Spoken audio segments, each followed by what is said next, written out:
Steve.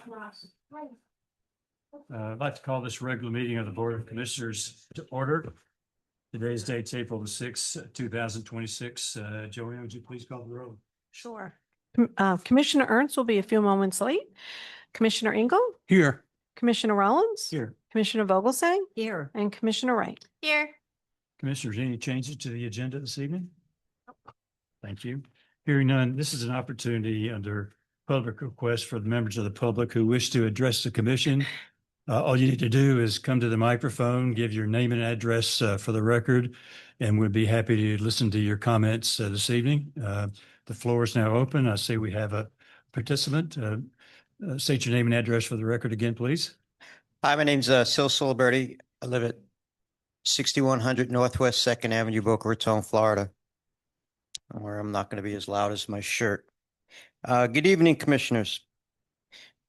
What's the difference between 50 years and 100 years? Most people would say 50 years, but I wouldn't. I'm a CPA, so the joke is, what number did you have in mind? I'll give you one: forever. Take your current age, add 50 years. For most of us, that's effectively forever. Will the Boys and Girls Club negotiations include the words "or alternative location of the Beach and Parks Commissioner's determination"? Does anyone think 2nd Avenue will not need to be widened with all the activity and the works are proposed? Eventually, don't you think they'll try to widen the street? Who's going to pay for it? Who's going to pay for the removal and replanting of 14, as of today, 55-year-old banyan trees? And who's paying to slap down a couple more lanes of asphalt? 2nd Avenue is a single lane by design. The taxpayers are going to pay for it, that too. Maybe not you, but maybe your children. Are you really telling me the best place to expand the Boys and Girls Club sixfold is directly in front of a beautifully designed flagship landmark building of Boca Paddle Club, next to a skate park, next to a pump track with lights, next to the opening of Jeffrey Street, right near a traffic garden of North Park, all while developers are trying to create 10 North Park Villa homes? Let me be clear. It's not about whether the children belong here. They absolutely do. This is about whether the traffic belongs here and what's the best location to fulfill the need for the Boys and Girls Club. What happened to developing a park with minimally adversarially affecting a neighborhood? Did that evolve into something else also? Commissioner Wright stated programs and opportunities provided by the Boys Club are essential. I think everyone's in agreement that needs of all the children need to be met. That is what you were elected to do. But meeting those needs in the wrong location creates a slew of different problems now and in the future, or until big tax dollars are spent. Commissioner Wright, haven't you been a long champion of green space? It was once a dilapidated hotel. That's when Boca Chica Condo Association was supporting it for 30 years, and then everyone dropped the ball when the place became dilapidated and nobody bought it, including all the elected officials. I see my time's up, but I will, I have 5 more speeches for the next 20 minutes, for the next 10 days. Thank you. As far as the screens, I'm just one quick thing, because I go to Boca Patch probably 6 times a week. If you think about putting permanent screens, I know you do. If you thought about pulleys, because it's going to be a hot box metal roof, and you got big helicopter fans. Thank you. Thank you, Ciliberti. Anyone else? Hi. Name and address, please. Okay, let me put this down. Hello, my name is Robin Servilis, and I live at 366 Northwest 35th Lane in East Boca. So just let me know. Oh, I'm starting now. Okay, so I'm here because I am very, very against the putting softball fields at Sugar Sand Park. And the reason is, number one, there are gopher tortoises that live there. And this is considered a threatened species, and I'm just letting you know that according to Florida law, it's illegal to put the softball fields there because there is something called the Florida Endangered and Threatened Species Act. It's in Florida statutes, and that makes it illegal. It prohibits the intentional killing, wounding, destruction of. You're not allowed to disturb their burrows or move them. They're a protected species, and they've been there for a long time. And there's definitely proof that they're there. I've seen them myself. I've seen multiple videos and photos of them at that space in Sugar Sand Park. And I think the FWC should get involved in this, and a proper environmental study should be done. And I don't think it's right to just put the softball field somewhere else where there's not, a species of gopher tortoises, and they're keystone species. They support other species. They should turn that into a preserve. Call it Gopher Tortoise Preserve. Just clean it up a little bit. Put a trail around the burrows. Obviously, don't destroy the burrows, but you could put a nice little trail, not a paved trail, but you can make it really nice for the people, and maybe put some education with it that educate people about gopher tortoises and how they're a keystone species, and the other species which they help. And, I really feel like this is a bad decision to put those softball fields there.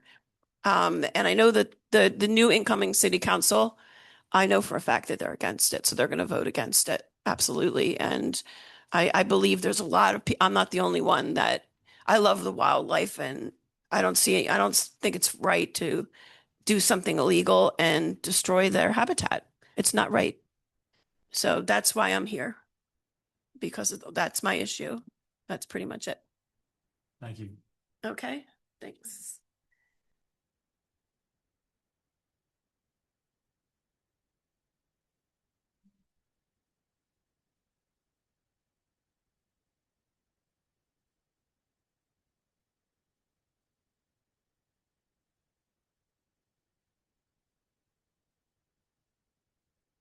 Hi, good afternoon. My name is Carrie Malone. I live at 7570 Courtyard Run East in Boca Raton. I am a pre-K autism teacher at J.C. Mitchell Elementary, as well as a teacher in the after-school and summer programs at the Boys and Girls Club.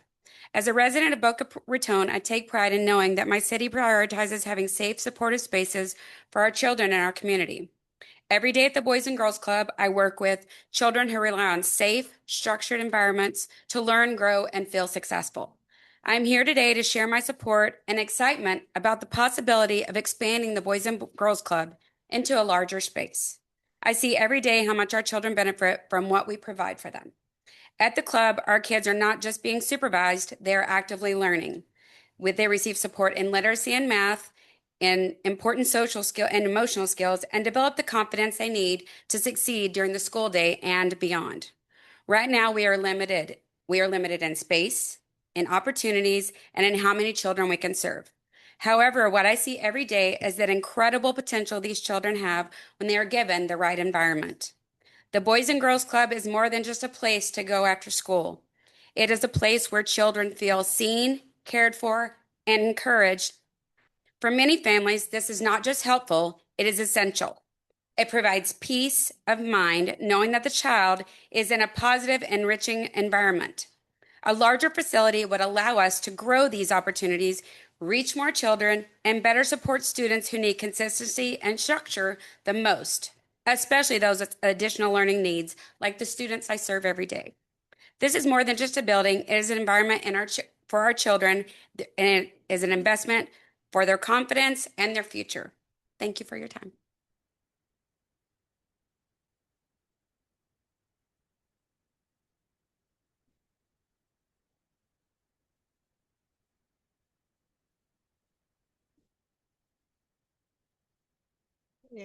Good afternoon and evening, everybody. My name is Brianna Hagquist. I'm 5710A Coach House Circle. With me today are my friends Thaddeus and his little friend Ted. These guys are already well known at city council meetings, and they represent our parks, green space, and wildlife. I'd just like to start out and just quickly address a couple of comments that were made from the last meeting. When discussing a potential land giveaway for the Boys and Girls Clubs, it was said that Save Boca people are not going to like this. No, Save Boca people don't like this. This is public land and it's now public vote, anything over a half acre. The other was referring to women as Boca babes. I found this as an extremely offensive and derogatory term. I'd like to start out with discussing potential green space in the land giveaway for the Boys and Girls Clubs. First, I'd like everybody to know that I like kids, I work with kids, and most of the kids I work with are special needs and disadvantaged. And also, I think the Boys and Girls Clubs is a good organization. This isn't about the program. This is about the location and the land giveaway. It would be already on a very busy 2-lane road and would destroy our beautiful banyan trees and green space.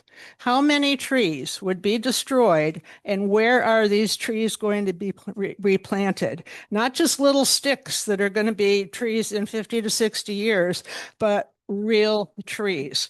We have already got the huge pickleball building over there. Boys and Girls Clubs already has a facility on public land. They should be looking at a way to expand their facility or look for a private land to accommodate a larger facility. My other concern is that this is a group that's only available in my membership. Even though it's only $30 a year, it's membership, and it really is not open to all kids who want to attend. Other programs are also available. There's public schools offer free summer school. A lot of kids could benefit from this. There's also the Children's Services Council. And if you look at your tax bill, you're paying for this program.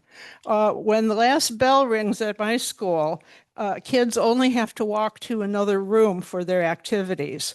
One of our teachers' aides teaches a Children's Services Council program, and they have amazing activities. We also have several sports programs, Boy Scouts, Girl Scouts, as well as church and temple activities.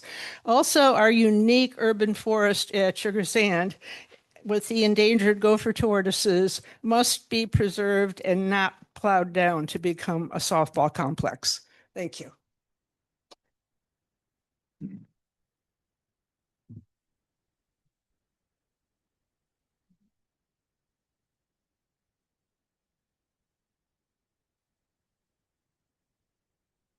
Good evening, everyone. Tex Guinard, T-E-X, Guinard, G-U-I-G-N-A-R-D.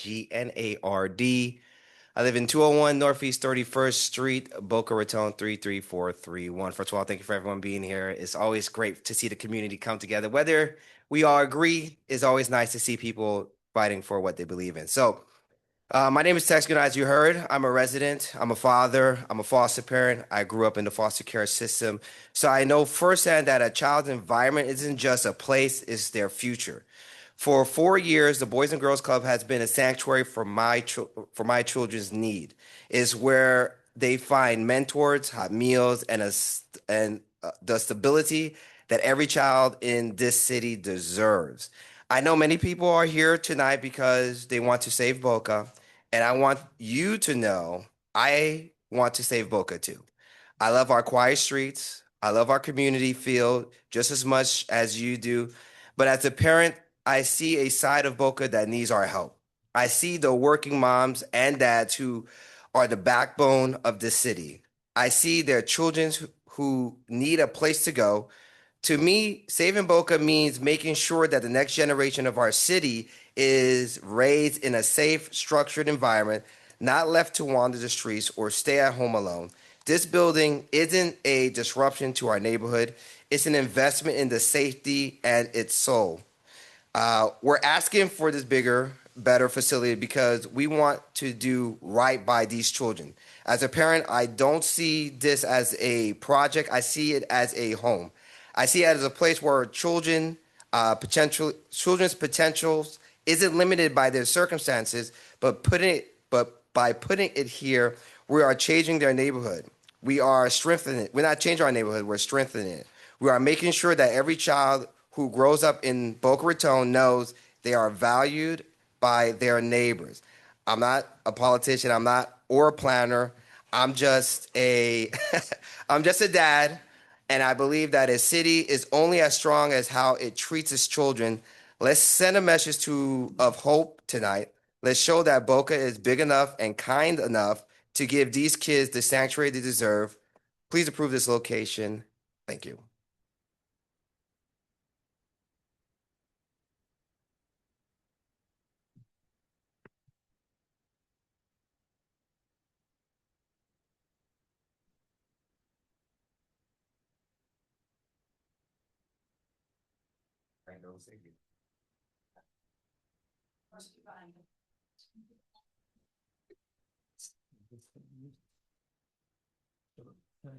Mayara Silva, 6339 La Costa Drive, Boca 33433.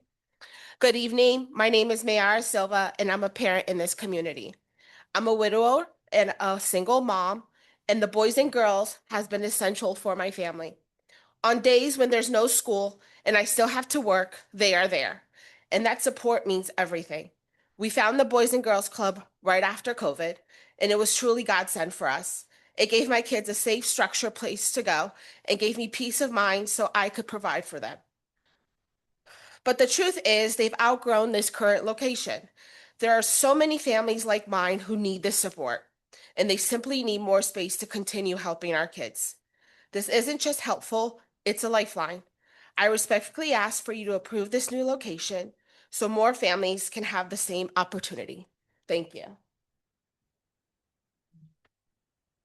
My name's Jade.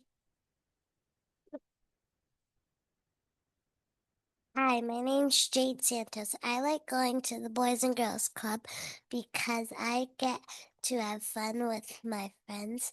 It makes me happy and I feel safe there.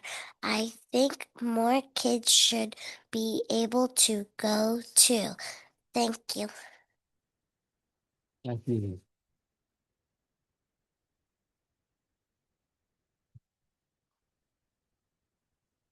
Good afternoon, everyone.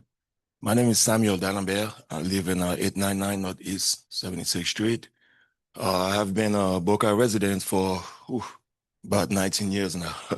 So my first experience with Boys and Girls Clubs, which I walked when I was in college in New Jersey, it was a shocking experience, you know, from a kid like myself, grew up in Haiti, and I always ask myself, wow, you got a building, you got a place where you can go and play and meet other kids.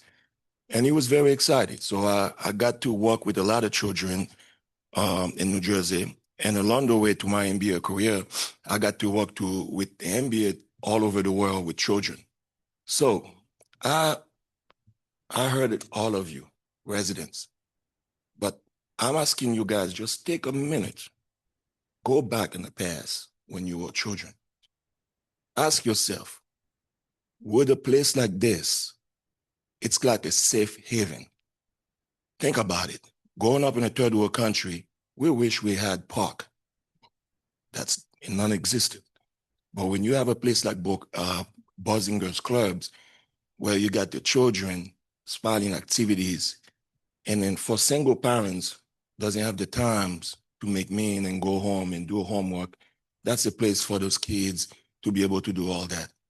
And my kids, you know, 2 of my kids had the chance to be there, and that was a great experience, and they really love it. And unfortunately, there are things that I wanted to do, I wanted to do with the Boys and Girls Club, but not enough space. And as you know, having a space, and I heard you about, you know, the land, the place, you should expand. And we all know, I've been in real estate, so we all know it's less costly to build something from scratch. We're trying to improve something or make it bigger. So as I say it, yeah, we worry about the traffic, but let's face the reality. The economy, the way things going on, we got all the people from down south coming in anyway. So traffic is already a nightmare in some areas in the city, and that's why they expand the highway, they expand Boca entry from the I-95. But just think about it for a second, guys. Okay. Some of you got grandkids, some of you have children. Okay. Knowing that there's a place that you don't have to worry as much. Or maybe, guess what? Maybe there's going to be more inner city kids not having a place to go and be on the street. Then that's not a problem again.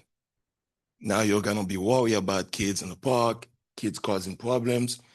And honestly, let's prioritize children first.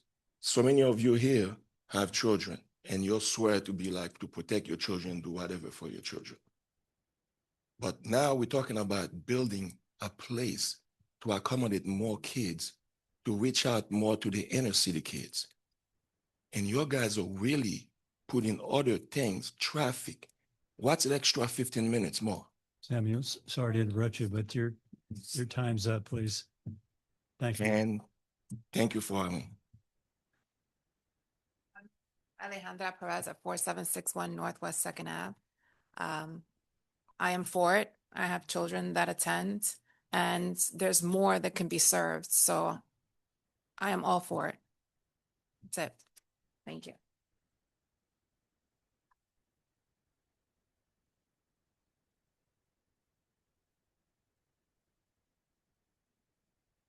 Good evening. Daniela Richards, located at 980 North University Drive, Boca Raton, Florida, 33431. Good evening, City Council Committee. I serve as an AmeriCorps member doing the national service at the Boca Boys and Girls Club. Since beginning my service with the Boys and Girls Club, I've seen the tremendous impact this organization has on its students, and being a part of that has impacted my life as well. I've had the opportunity to support students in their academic success and to see the new opportunities given to them, such as career simulation using VR headsets that help them begin to explore their future ambitions. I have also loved seeing them tap into their creativity through arts and crafts. Overall, we can all agree that we enjoy watching our students grow, and we would truly love to see them grow even more through this new opportunity, including a new space where they can continue to cultivate their growth and potential. Thank you for your time.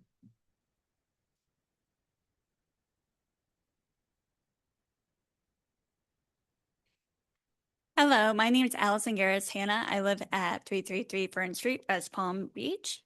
I am here today as a staff member of Boys and Girls Club and as the wellness coordinator of Boca Raton. My role is to support our members by promoting their physical, social, and emotional well-being. I work closely with our youth to provide programs and activities that help them build healthy habits, develop life skills, and feel supported in a safe and positive environment. The Boys and Girls Club does so much good for our community, and I'm here to share why we need to expand. We offer a variety of programs, including cultural arts, wellness and life skills, digital art, sports, and more. One of our biggest challenges right now, to be honest, we face is our limited space. We operate in 4,000 square feet. And with our 4 classrooms, it makes it difficult to schedule programming for both staff and members. There have been times where I have not been able to provide a program I planned because the space was already being used for something else. In those moments, I have to think quickly and adjust and find other location or change my plans entirely. While we do our best to be flexible, this can impact the consistency and quality of programming we provide in our members. In one of our recent surveys, we asked both our teens and younger members what they would like at club and what they currently do not have. A common theme was saw across all age groups that they desire a library center where they can have access to books and spend time reading independently for leisure. Providing a space like this would support overall health and well-being of our members in meaningful ways. A quiet area to allows youth to decompress and manage stress, which is essential for their mental and emotional health. Reading also strengthens focus, improves literacy skills, and encourages creativity and imagination. It gives members a safe and positive outlet and promotes a sense of calm and helps build confidence as they explore topics that interest them. If we had a facility that could better accommodate the needs, including spaces like a dedicated library, it would greatly improve scheduling and allow us to deliver the more consistent, high-quality programs for the youth we serve. Thank you for your time and consideration. Thank you.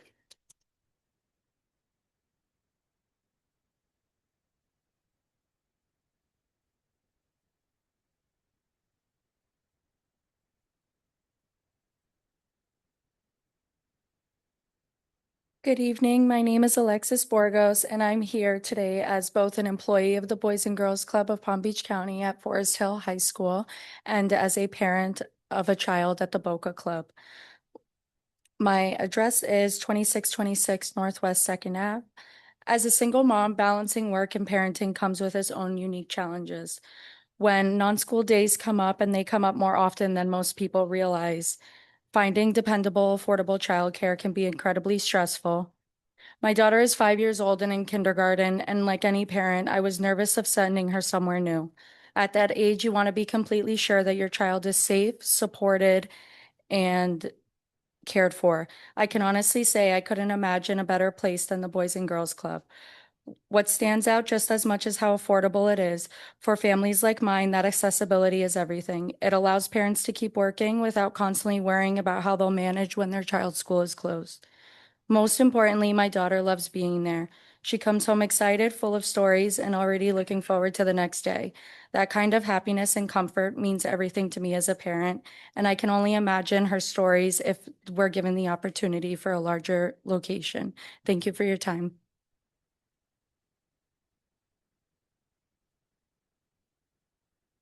Hi, my name is Jasmine Joseph, and I live at 653 Northwest 50 Place, Boca Raton, Florida 33431. I've been a member of the Boys and Girls Club for 6 years.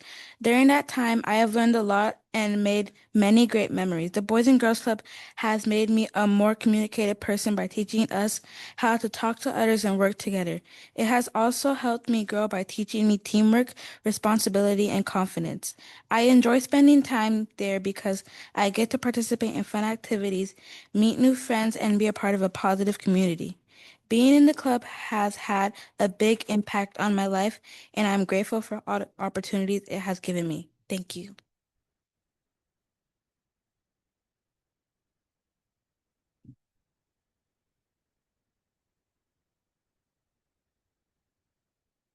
Hello, everyone. My name is Gariana.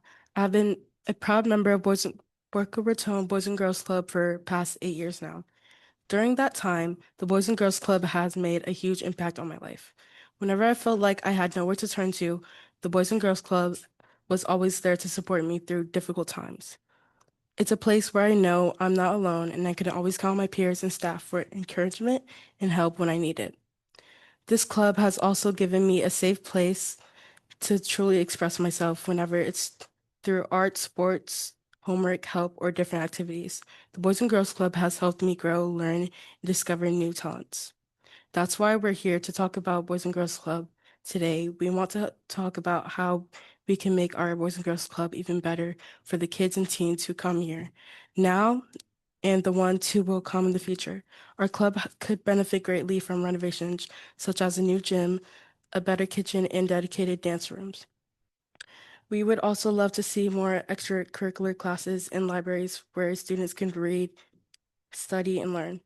These improvements would give kids more opportunities to explore their interests, stay active, and succeed both inside and outside the classroom. Thank you.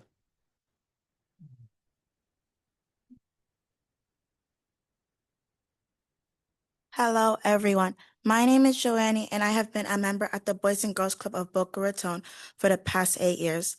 Today, I want to share why the club means so much to me and why it has been such a positive impact of my life.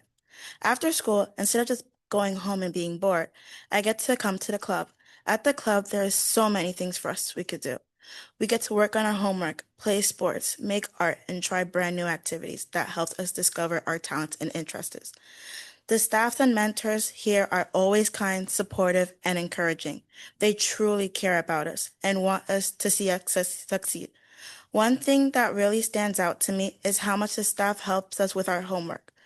If we're ever stuck on homework or confused about something I'm learning in class, there is always someone willing to sit down with me and help me understand it better. Because of their support, I feel more confident in school and more motivated to do my best. But the club is more than just a place for homework and activities. It's a place where I can make many great friendships and where everyone feels welcome and included. No matter who we are, the Boys and Girls Club is a place where you could be yourself. Here, we learn important values like teamwork, respect, and kindness. We learn how to support each other and work together as a community. The club also helps kids think about their future through different programs and activities. We learn about leadership responsibilities and how to become positive role models in our communities. These lessons help us grow not only as students, but also as individuals. Being part of the Boys and Girls Club has helped me build confidence and believe in myself. It reminds me that with support, hard work, and determination, we could achieve great things. I am very grateful to be part of this place and see me and all of my friends grow. Thank you very much.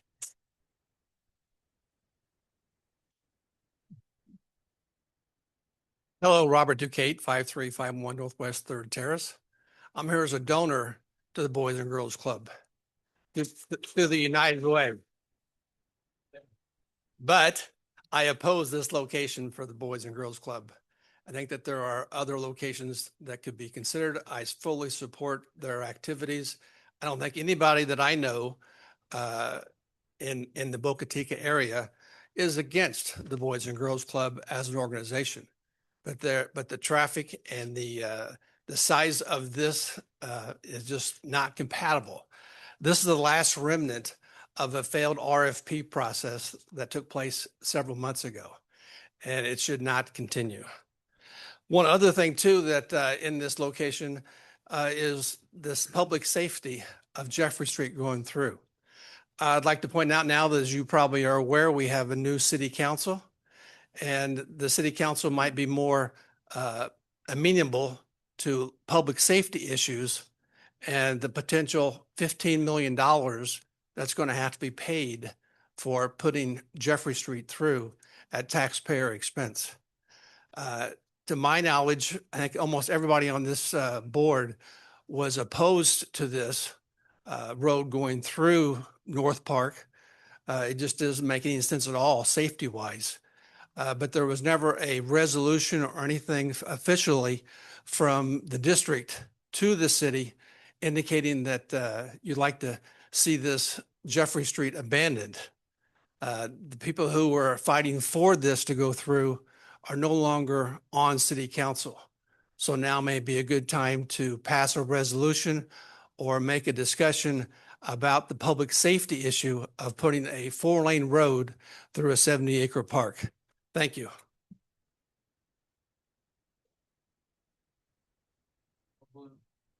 Hi, Martha Parker, 64 Northwest 7th Street, here in Boca Raton. I just wanted to come tonight as a CPA.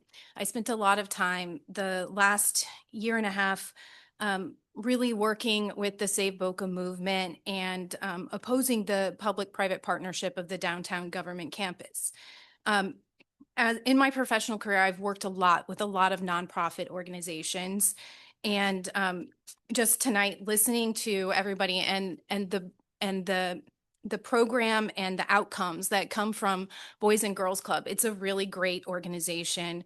One of the things that I always look at when I'm looking at organizations is how much of their expenses are being spent on programs, and it's between 87–88% of the expenses of this organization are going directly back into programs, which is really phenomenal for a local organization. They're really going to be investing in our community even more. When we think about the location of where this new enlarged clubhouse is going to be, it's about a mile from where the current clubhouse is. So that means it's going to continue serving the people that the current location does. We're just going to be able to give it a little bit of additional capacity, which reaches more families. One of the things that I've really noticed in our community is a growing need for services. There are, since COVID, there has been a widening gap between the lower and middle class families and the people on the top.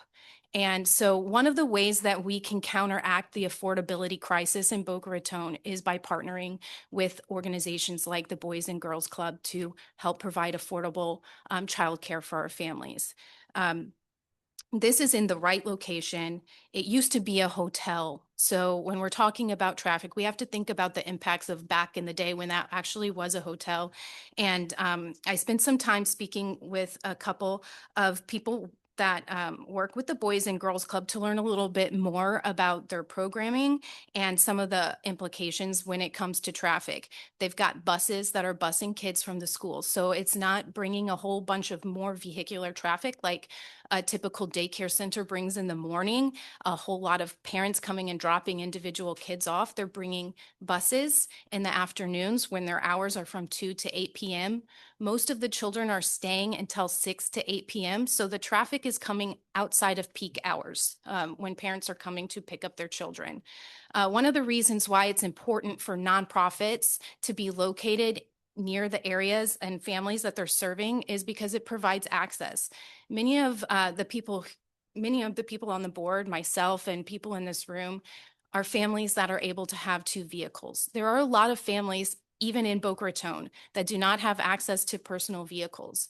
And so they're relying on public transportation, or maybe they're sharing a vehicle. So having it in a place that's close to where the current clubhouse is, I think is very key, because the families that are currently using that service will continue to have that access.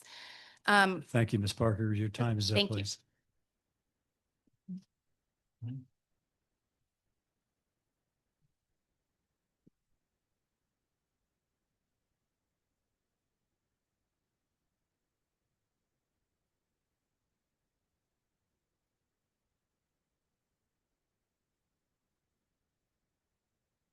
Good afternoon, Art Turple, 19155 Fairlawn Way, Boca Raton.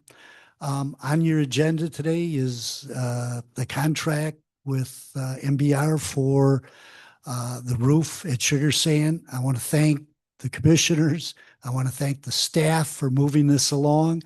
I encourage you to approve it promptly. The schedule to build this is probably 15 to 18 months. So even if you get started today, we've got design, we've got permitting, and we've got construction. So thank you again for getting it this far, and I hope we can get it over the line today. I'd also like to speak to another item on the agenda, which is the wind screening at Patch Reef Park. I know you've looked at all the different options, and there's been some talk about screening just the south side of the park. And I am a player there, like some of the other gentlemen and some people on the board. I went down to a facility, probably the most similar facility to Patch Reef, is a place called the Fort in Fort Lauderdale. They have 14 enclosed courts down there. They actually enclose 3 sides of it, which makes it kind of hot in the summer down there. But the side they didn't enclose was the north side. And that's the side that the board is looking at possibly not putting a windscreen on. Well, I talked to one of the operators down there, and they didn't do that either, but they went back in and put a windscreen on the north side because of the glare that they were getting. And I know right now we're in the winter season, so to speak, and the sun sort of moves like this over. And during the summer season, the glare is going to come more from the north side. So I think that it would be reasonable to consider doing both sides. I think it would be more economic to do both sides at the same time. I think you'll find that if you don't, some players are going to be back again saying, well, geez, you did a wonderful thing on the south side. Would you consider doing the north side? So I'd like you to consider that in your discussion tonight. Thank you.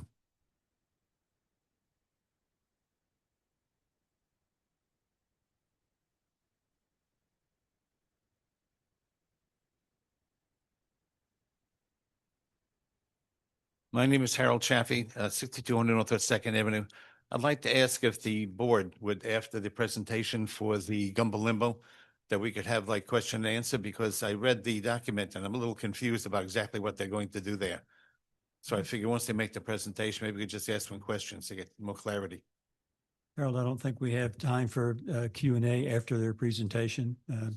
I think we have most of your questions will be answered probably in their presentation, but be happy to follow up with you later on if there's still unanswered questions. Just let us know. All right, thank you.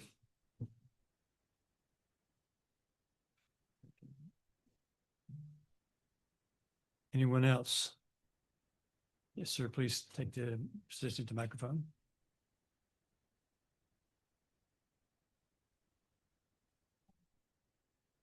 Might be 254 Northeast 11th Avenue, Boca Raton. I understand both sides. I understand the work that they're doing. It's phenomenal for children, for sure.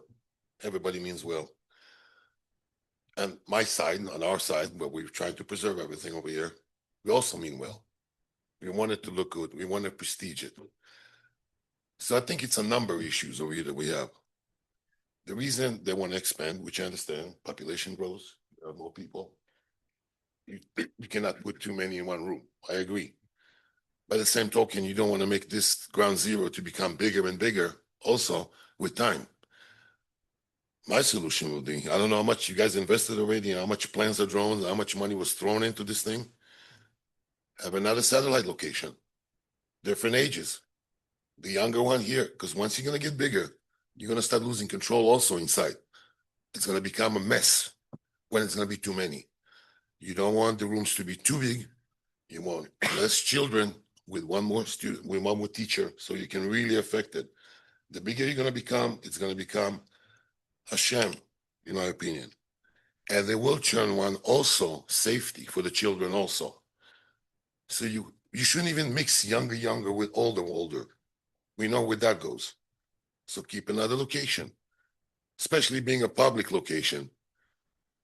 We are paying tax money on our properties. I don't have to tell you what we're paying over here. We live here for a reason. We like this beauty. We totally understand the children. They need something. The numbers will grow. Leave this location alone. Let it thrive the way it does. Open another location. Find somewhere else, private or public. Take the younger grades. Maybe it's going to even work out better because you're going to have people coming from different locations. So it's going to work out zip codes maybe. I didn't think into it like how you can break it up. But there is solutions. This way, both sides are happy. Everybody's happy. And that's it.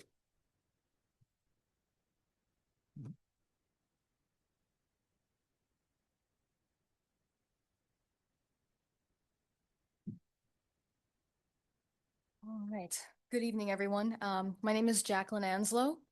I own a condo in 33486 as well as a home in 33486.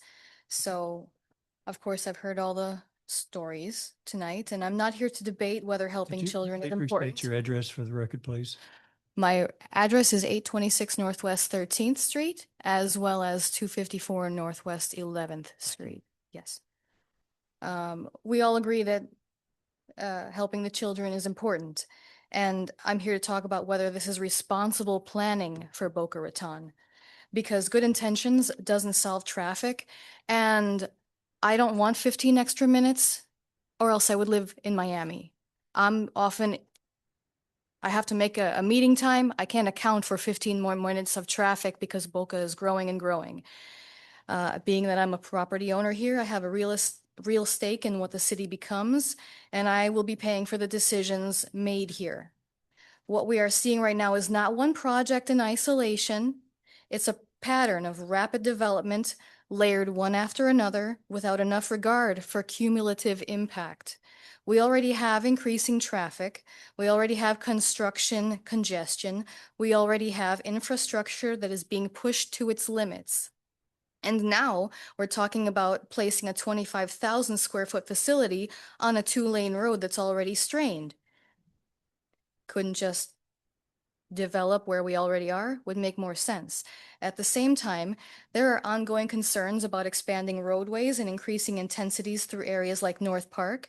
proposals are pushing major roadways through park space, and that raises real safety and planning questions. With the new city leadership coming in, this is exactly the moment to pause and reassess, not continue adding more pressure to already sensitive areas. This is not thoughtful planning. That is overloading an already stressed system.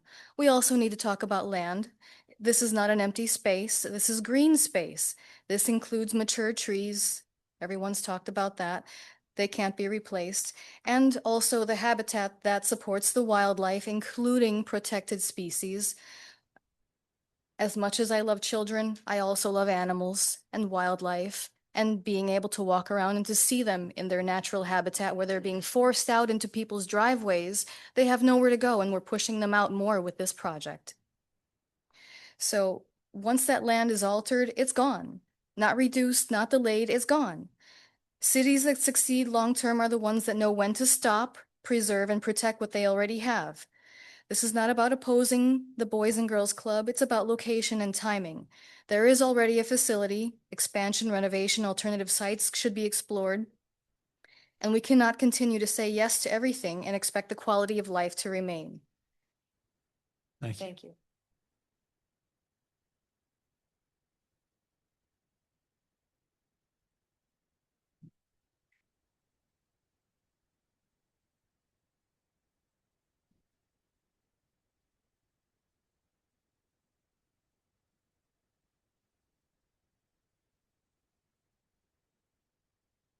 Good evening. My name is Pablo Tejada, 800 North Point, West Palm. I get the privilege of actually supporting all of the Boys and Girls Club in the county. And I thought you got to hear some of the benefits from the young people and from the parents, but I want you to hear about the added benefits of having a Boys and Girls Club in any particular community. One, we create a ton of partnerships. We coexist in an ecosystem where we bring others and convene them to the table. Just to give you a glimpse of some of the partnership we currently have at the current location, we partner with Boca West, we partner with FAU, Lynn University, Palm Beach State, Boca Rec, and the list goes on. And we partner with them to provide opportunities, just not for our members, but for the students and the staff that work in these institutions. This may be the first time they get to try out some experiments or to have their students volunteer at the location. But the partnerships go very, very deep. We will create more partnership at this new location. It's also a place where we invite many to volunteer. In fact, I invite everyone in this room to come and volunteer. If you haven't been to one of our Boys and Girls Club, or specifically the special one in Boca, love to give anyone a tour, especially those who may not see the benefit of it. But we allow hundreds of folks to come and volunteer, just not the members, not their family members, but the people who live in the community. They get to come in and actually do volunteer with the members, but also we provide services in the community. Everything from environmental to think about Thanksgiving, holidays, and the list goes on and on. I do want to also touch base on the traffic so just folks get a glimpse. We've heard this issue at every location we're currently at, and it's not been a problem. And I'm going to tell you why. We don't provide any traffic issues during the day because we're not in operation there during the day. We pick up the kids from the schools, and think about it. It's not on the lane. They get to get bussed into the property and they get released in the property. So there's really no traffic. Most of the kids are already coming up and down today. I spent time in front of the building.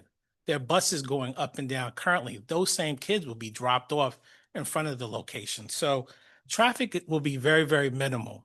And I think just to add more value, this will be a perfect place for any members, those even that reject it, to come and actually love to see what goes on every day. And aside from the homework help, from all of the work that these young people do in the community, this will add a ton of value beyond what's being invested in the community at the moment. Thank you.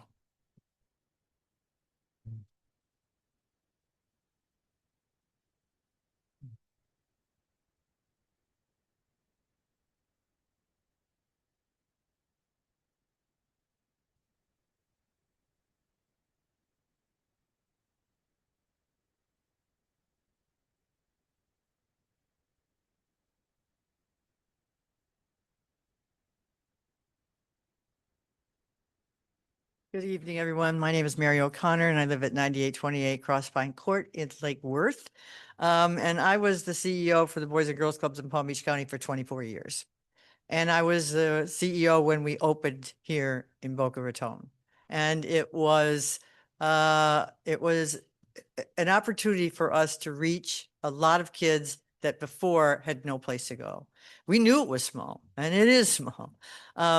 But we also do that over time we would grow and we would be able to expand and provide more services to more kids who without us would have no choice but to go home every single day after school, alone, afraid, and at risk.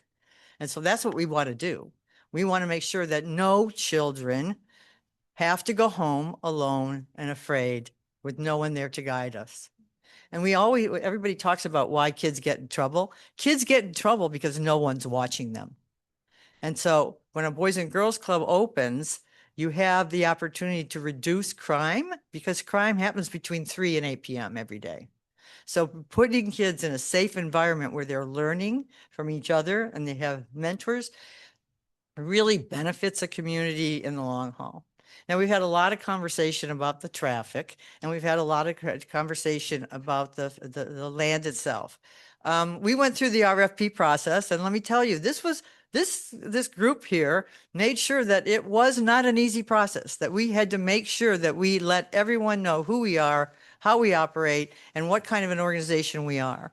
Not only that, then we had to, they farmed it out to a company to really look into the Boys and Girls Club's finances and how stable we are. So I think that some of this will be addressed because we don't have the building yet. We don't have the building until we meet and negotiate all of the things that some of you are talking about.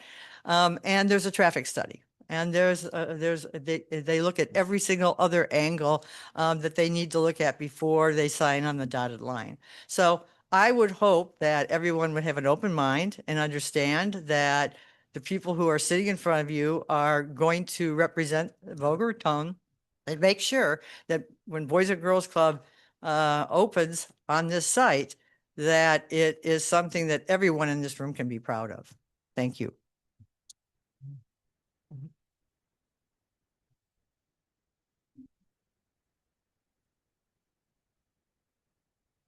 Anyone else?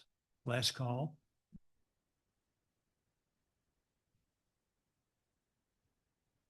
I'll go. Yes, sir. Name and address, please. My name is Brendan Isaac. Hold on. Sorry. 531 Northwest 2nd Avenue. Good evening, everyone. I'm Brendan Isaac, the Youth of the Year for Boca Raton Boys and Girls Club. I'm a junior attending Boca Raton Community High School. It is a pleasure and honor to stand here before you this evening. But honestly, I would never have been able to speak to you with the confidence if it wasn't for the Boys and Girls Club. It is pretty noticeable that I'm very tall, and usually the first thought that comes to mind when you see me that he's a basketball player. Well, I am, but the Boys and Girls Club taught me that I'm more than just a basketball player. I'm a scholar who has a 4-year college scholarship as a junior in high school. My peers and I are grateful for the Boys and Girls Club. And honestly, I wish more teens would feel the same way if we had more space for the Boys and Girls Club. There are many programs and activities at the Boys and Girls Club, and it is a blessing. Well, thank you for having me today, and thank you for listening.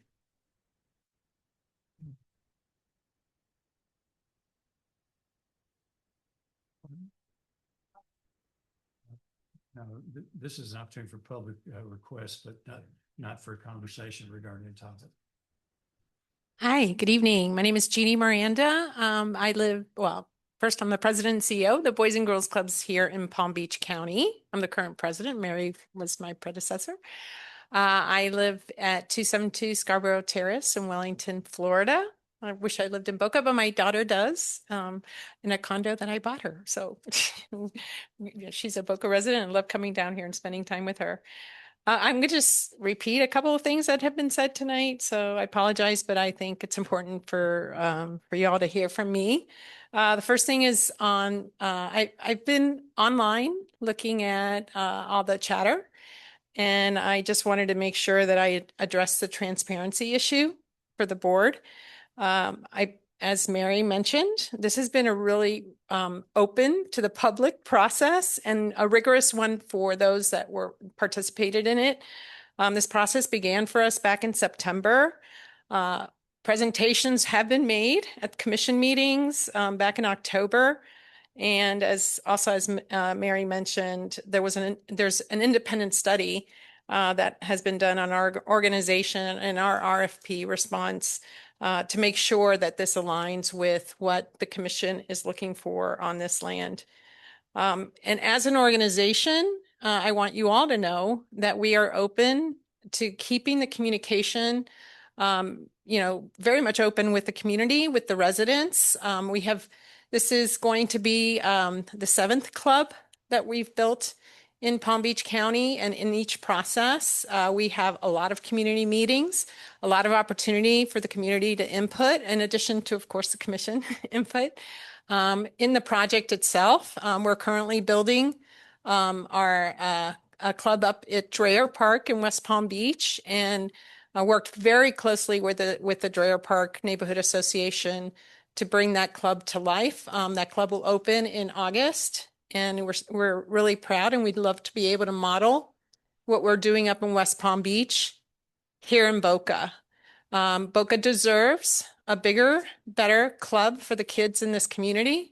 And my hope is that once you've had a chance to really understand the project, understand how we operate as an organization, that we will gain your support as we did with those that opposed the project initially up in West Palm and are now supporting the project wholeheartedly because of that open communication. Also on the traffic, again, reiterating what was said before, we, with all the projects that we have undertaken in this county, we, of course, comply with the requirement of a traffic study. No city will let you build unless you have a traffic study. And we will commit to doing that also here in Boca. Thank you. Oh, one more thing about the trees, okay? For our West Palm Beach project, we had the same challenge, very unique species in Dreher Park, including banyans and ficus trees, humongous trees, and we paid to have them moved. So where there's a will, there's a way, we make it happen. Thank you very Thank much. you.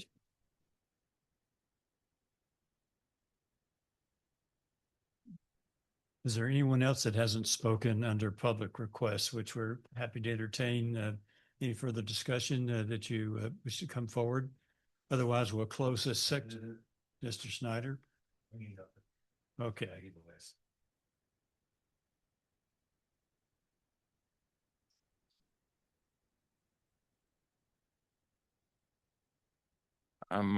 It works. I'm Michael Schneider, 5500 Northwest 2nd Avenue, Condo 3.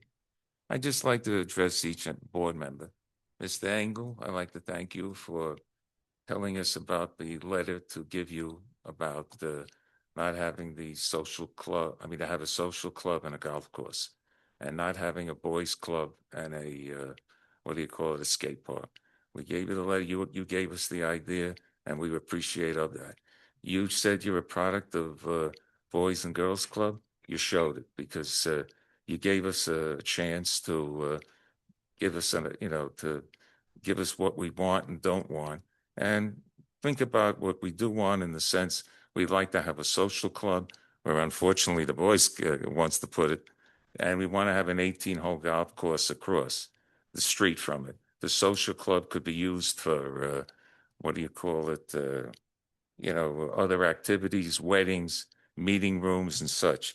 Mr. Ernst, I agree with dollars and cents, but CENTS, but it doesn't make SENSC sense to put a Boys and Girls Clubs there. You can put it in Spanish River Park with the Boys and Girls Club. They can have the protection of the rangers. I heard one of the speakers say, oh, we want to be a safe place. It's a safe place there.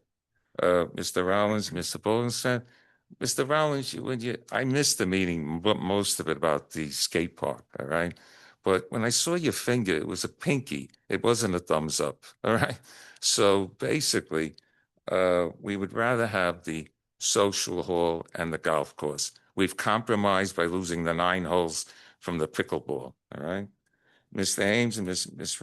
Brian Hayes and Mr. Wright, I hate to be like Boris Karloff in the movie, but it pretty much says, when it says fire bad, wine bad, well, skate park in the Boca Chica area and the boys club, bad.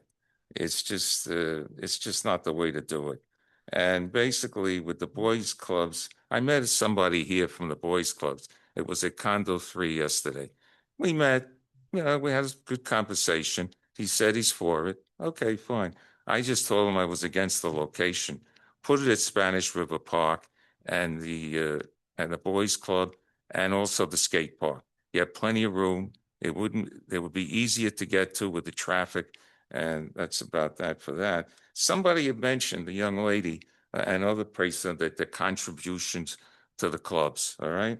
That's no problem, okay? But it does just because they're against it. They'd rather have a social park on the corner and the golf course because it could feed off from the pickleball. By putting it in Spanish River Park, the boys clubs and the skate park, it's much better. And they'd have the benefits of a park. If they have difficulty reading, they can also make a partnership with the Spanish River School that's nearby. That's you, it, Mr. 3 Snyder. minutes. Thank you.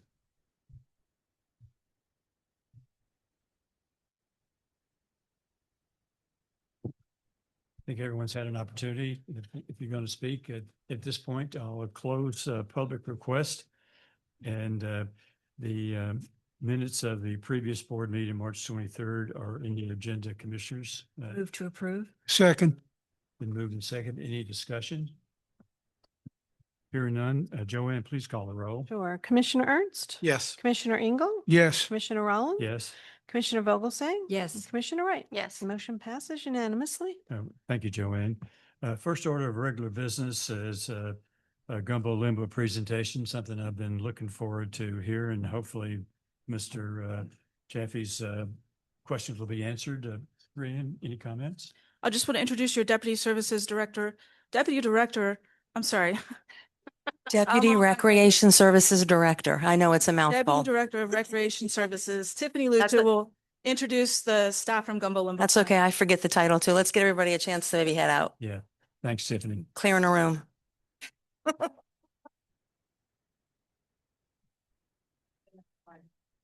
Yeah. Yep. Floor is yours, Tiffany. Okay. Well, good afternoon. Is it afternoon or evening? I've lost track of time. I'm not sure. All right. So good evening. Good evening. And thank you very much for the opportunity to come up here and speak with you all. So it's been a while since I believe it's been a while since we meaning Gumbo Limbo Recreation Services has come here and given you an update on the Gumbo Limbo Nature Center. Momentarily, I'm going to ask Leanne Welsh to come up here, and she's our manager of Gumbo Limbo, and she'll give you more of a presentation on all the good things happening out at our nature center, and there is a lot to cover. I just would like to take a moment of your time just to briefly talk about the mission of Gumbo Limbo and to also acknowledge the ongoing support we have received, not just Gumbo Limbo and rec in general, but since today we're talking about Gumbo Limbo, I'll focus on that from the greater Boca Raton Beach and Park District. So Gumbo Limbo has been serving this community for over 40 years, and it has done so through this mission to inspire stewardship of coastal and marine ecosystems. Can you guys hear me okay?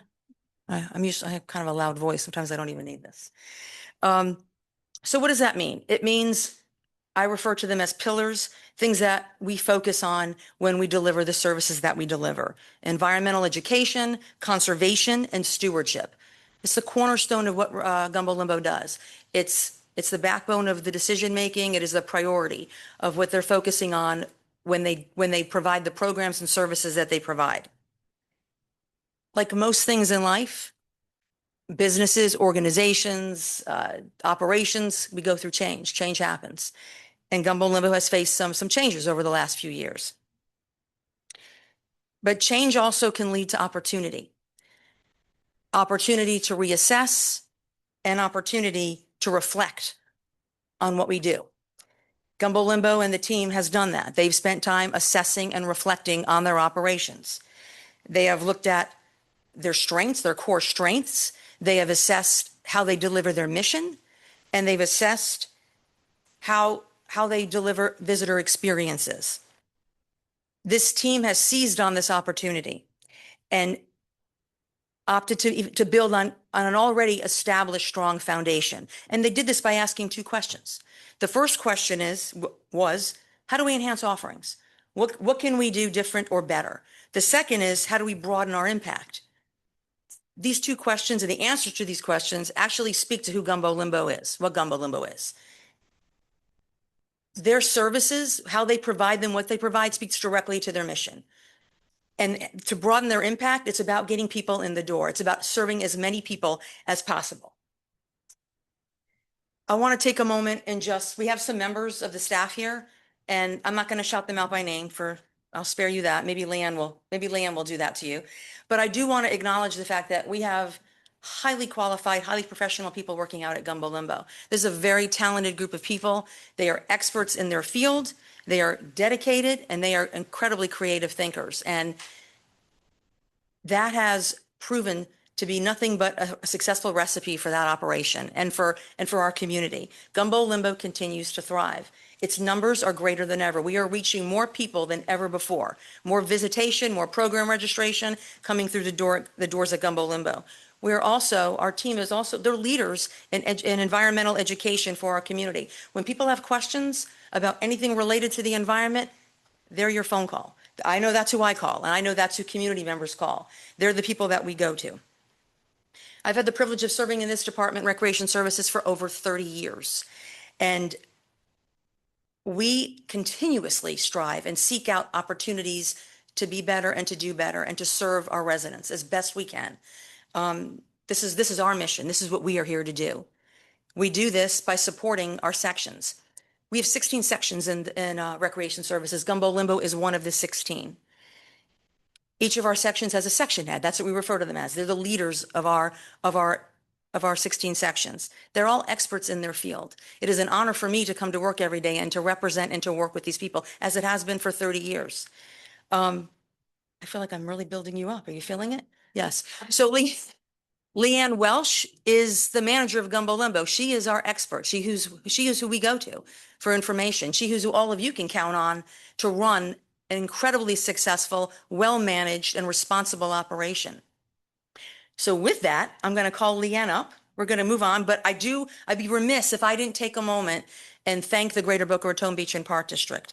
You have supported Gumbo Limbo, and again, Recreation Services in general, for decades. We honestly don't exist without you. And those of us that work in the field know that and are super appreciative and grateful for all of your support. Yes, it's financial. The financial contribution is vital. Again, we don't exist without it. But also, you support this mission, and you've supported our way of addressing this mission, including all of the team members who come to work every day to pursue it. So I thank you, and I'm truly appreciative. And with that, I'm turning it over to you. Thank you. My pleasure. Great. Thank you. It's Tiffany Lucia, the president of my fan club. So I'm Leanne Welch. I'm the manager of Gumbo Limbo Nature Center. Hard to believe I've been there 10 years. Yes, this is our mission. What does that mean? Thank you, Tiffany, for that. How do we accomplish our mission? Every program we do, every social media post we make, every field trip we teach, every animal on site, we make sure, does this reflect our mission? It's posted on our wall right outside our nature center. So everyone sees it when they walk up, and we want every visitor to walk away with one thing they can do better. Just one thing. And maybe that's not using a plastic water bottle. It's bringing your own reusable water bottle, or bringing your own bags to Publix, or just attending one of our programs. That is how we meet our mission each and every day. Last year, we had a production company reach out to us, and the owner, they live in LA, the owner of the company grew up in Boca, fond memories of Gumbo Limbo. She was back in town visiting with her husband and their young child, and they reached out to us and they said, we want to help you. What can we do? What can we do? So we had this multi-million-dollar production company make a commercial for us. So Jason, if you would cue that up, it's pretty amazing.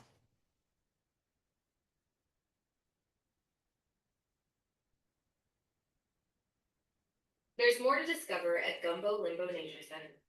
More moments to treasure, more beauty to explore, where every path leads to something new. With each other, with nature, the world we share. At Gumbo Limbo Nature Center, every visit helps care for marine life, restore fragile habitat, and inspire a new generation of oceans.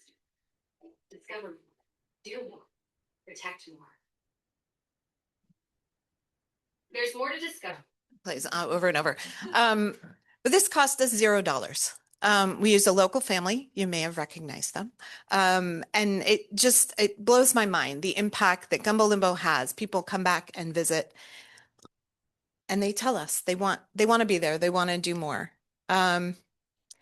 That's our mission. This is kind of our motto. I say this every morning during our morning huddle. Everybody wants to be here because on days like today, we had 700 people visit in 4 hours. Literally everyone wants to be at Gumbo Limbo, but we get to be here. I mean that. I can't believe I get to work, excuse me, work there. So with that, I would like to take a minute and introduce our leadership team. I wouldn't be standing here without them. They are truly the top of their field, the experts in what they do, and makes us, we are so much greater than the sum of our parts. So sitting next to me is Lorinda Adamski. She is our Nature Center supervisor, relatively new position. Lorinda is in charge of all of our front-facing operations. So our volunteer program, our exhibits program, and all of our environmental education programs. Lorinda's been there about 1.5 years, right? Yep. Sitting next to her is Ariel Boggs. Ariel is our exhibits coordinator. Again, top of her field. She has a lot of experience in zoos and aquariums and really transforming our exhibits and what we do. Hiding in the corner over there, David Anderson is our sea turtle conservation coordinator.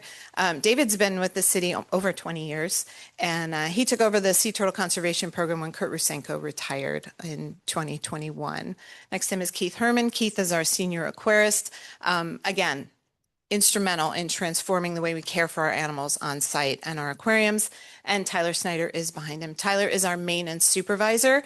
Gumbo Limbo is unique out of most facilities in the city in that our maintenance supervisor is in charge of not just our 20 acres of green property, but also the buildings themselves, the facilities. So what did we do this year? We did a lot. Jacob's Outlook opened in June of 2024, and Ariel, working with her team, made sure that we have really awesome exhibits on that ramp. If you've been on the ramp recently, they're interactive. They talk about the Barrier Island. There's some quizzes on there, ways that you can make a difference. We have facility updates. If you haven't been there in a couple years, you may be blown away when you go in our restrooms. It's a weird thing to say, but we were super excited to update our 30-year-old restrooms. But they bringing everything up to speed, accessibility, with accessibility at current standards. We have 3 new accessible parking spaces, ramps to our nature center. All the doors are push button. These are huge things. Tyler and his team recently renovated our amphitheater, repaired the steps, cleaned it up. It looks great. I see families using it every single day, and we use it on the weekends for educational programs. We also installed new Moby mats on our trails to make them more accessible. Cool thing this year, instead of using the plastic-based Moby mats, these are actually made from recycled coconut husks, so they will just gradually degrade.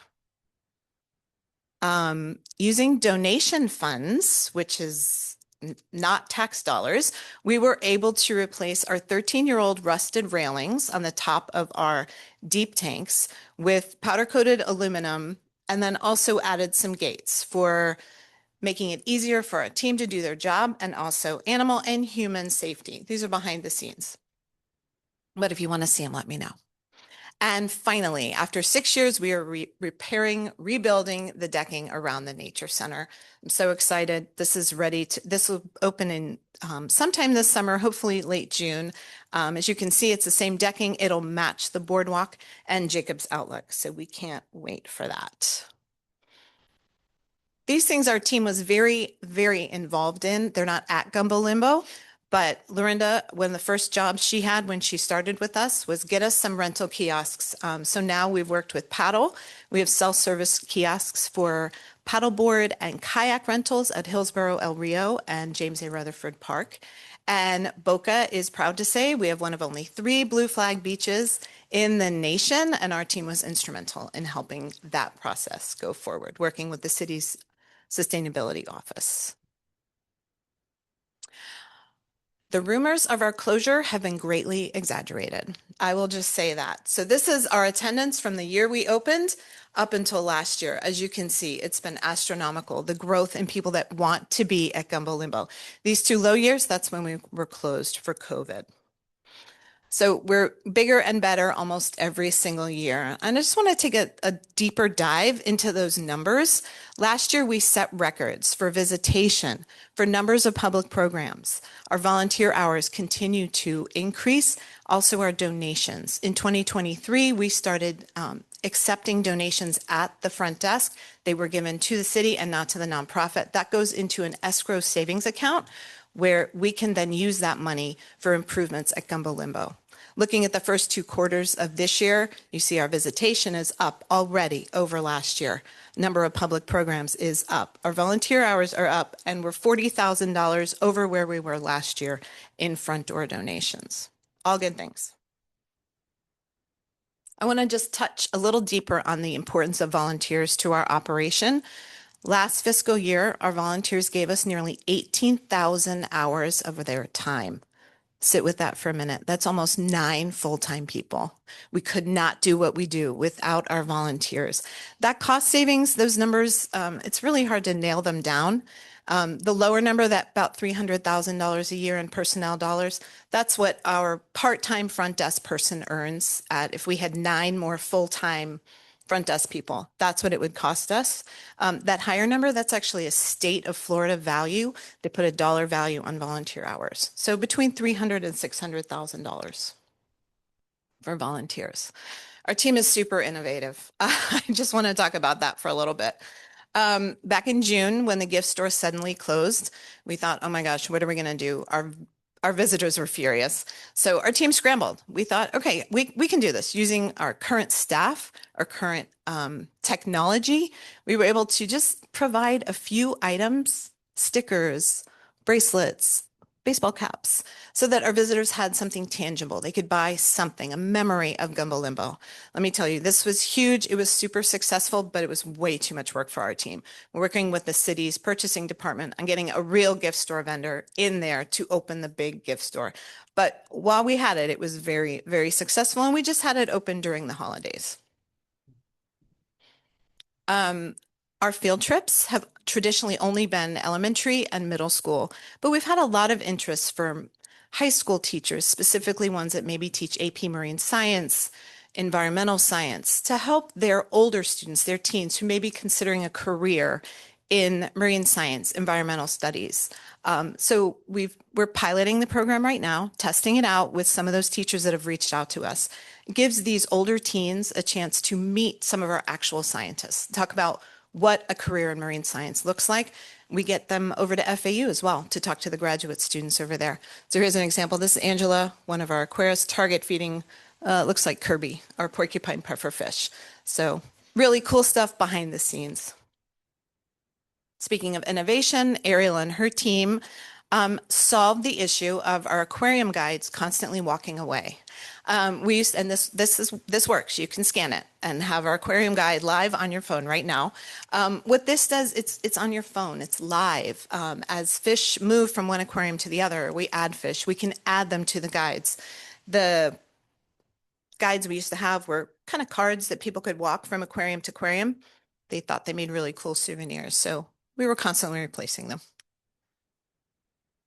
I couldn't be more excited about this.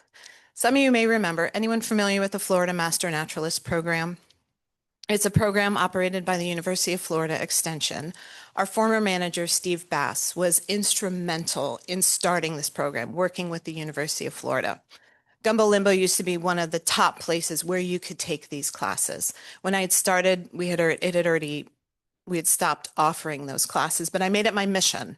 One of my goals was to bring it back. So I have these 2 hardworking women to thank for really becoming certified as instructors. So we're excited to offer our first Florida Master Naturalist class at Gumbo Limbo. That will be the environmental interpretation class. Anyone can sign up. It's evenings and Saturdays from May 5th through 19th. Very excited about that. Other program improvements, we offer now a daily turtle talk at our aquariums, talking about our resident turtles. We have a weekend talk in the amphitheater. This is Izzy with a snake, showing people up close and personal some of our animals. New programs we're offering in the fall. We've got more programs with arts and crafts. We launched a new stand-up paddleboard program. And field trips. We love our field trips. We served almost 4,000 kids last year with our field trip program. And we have a new field trip called Barrier Island Biologists, and that takes advantage of Jacob's Outlook. So we're getting our third graders all the way to the top, talking about the importance of the Barrier Island.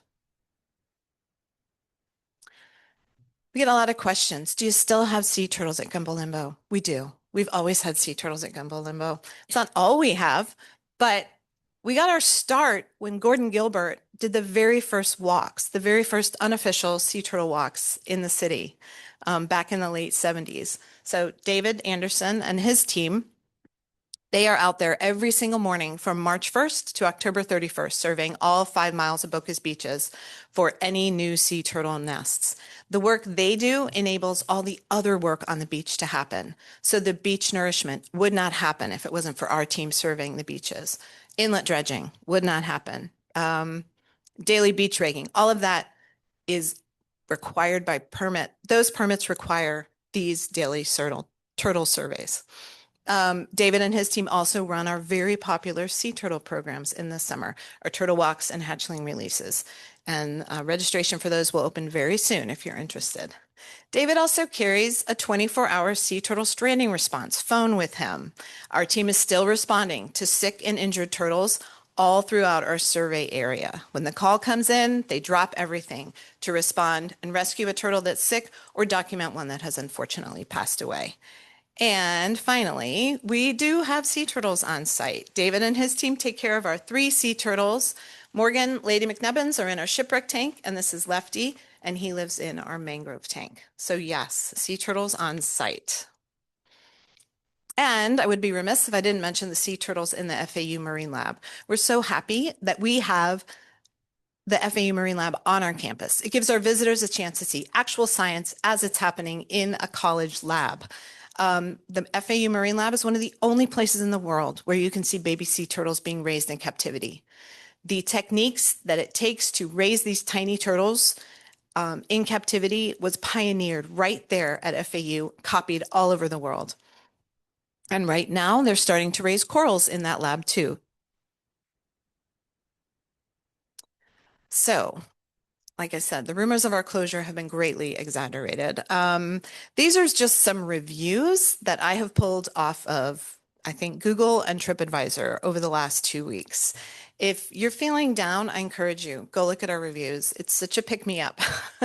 Makes me feel really good. Or sit in our lobby, listen to our volunteers, talking to our visitors. Had someone walk out the other day, said, "This is the best thing in the whole city." I was like, well, thanks. I think so too. But this last one I loved. They were able to take their 81-year-old parent in a wheelchair and the 8-month-old in a stroller all the way to the top of Jacob's Outlook. So thank you for that. What's next? I know this is what you've all been waiting for. Florida's Wild Backyard. We are so excited for this. Our creative team is busy designing and building our next amazing exhibit.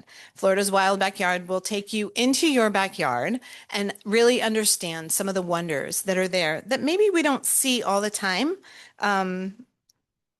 We're pretty excited about this. So we were able to leverage the existing infrastructure that was in the former sea turtle rehabilitation area. So the tanks, the pumps, the seawater supply, the space, all of that was available to us. And Tyler and his team have built a backyard fence going through that. It's in your backyard. Who doesn't love peering through the backyard to look at your neighbors? Well, that's what we're doing here. What's going to be in these tanks?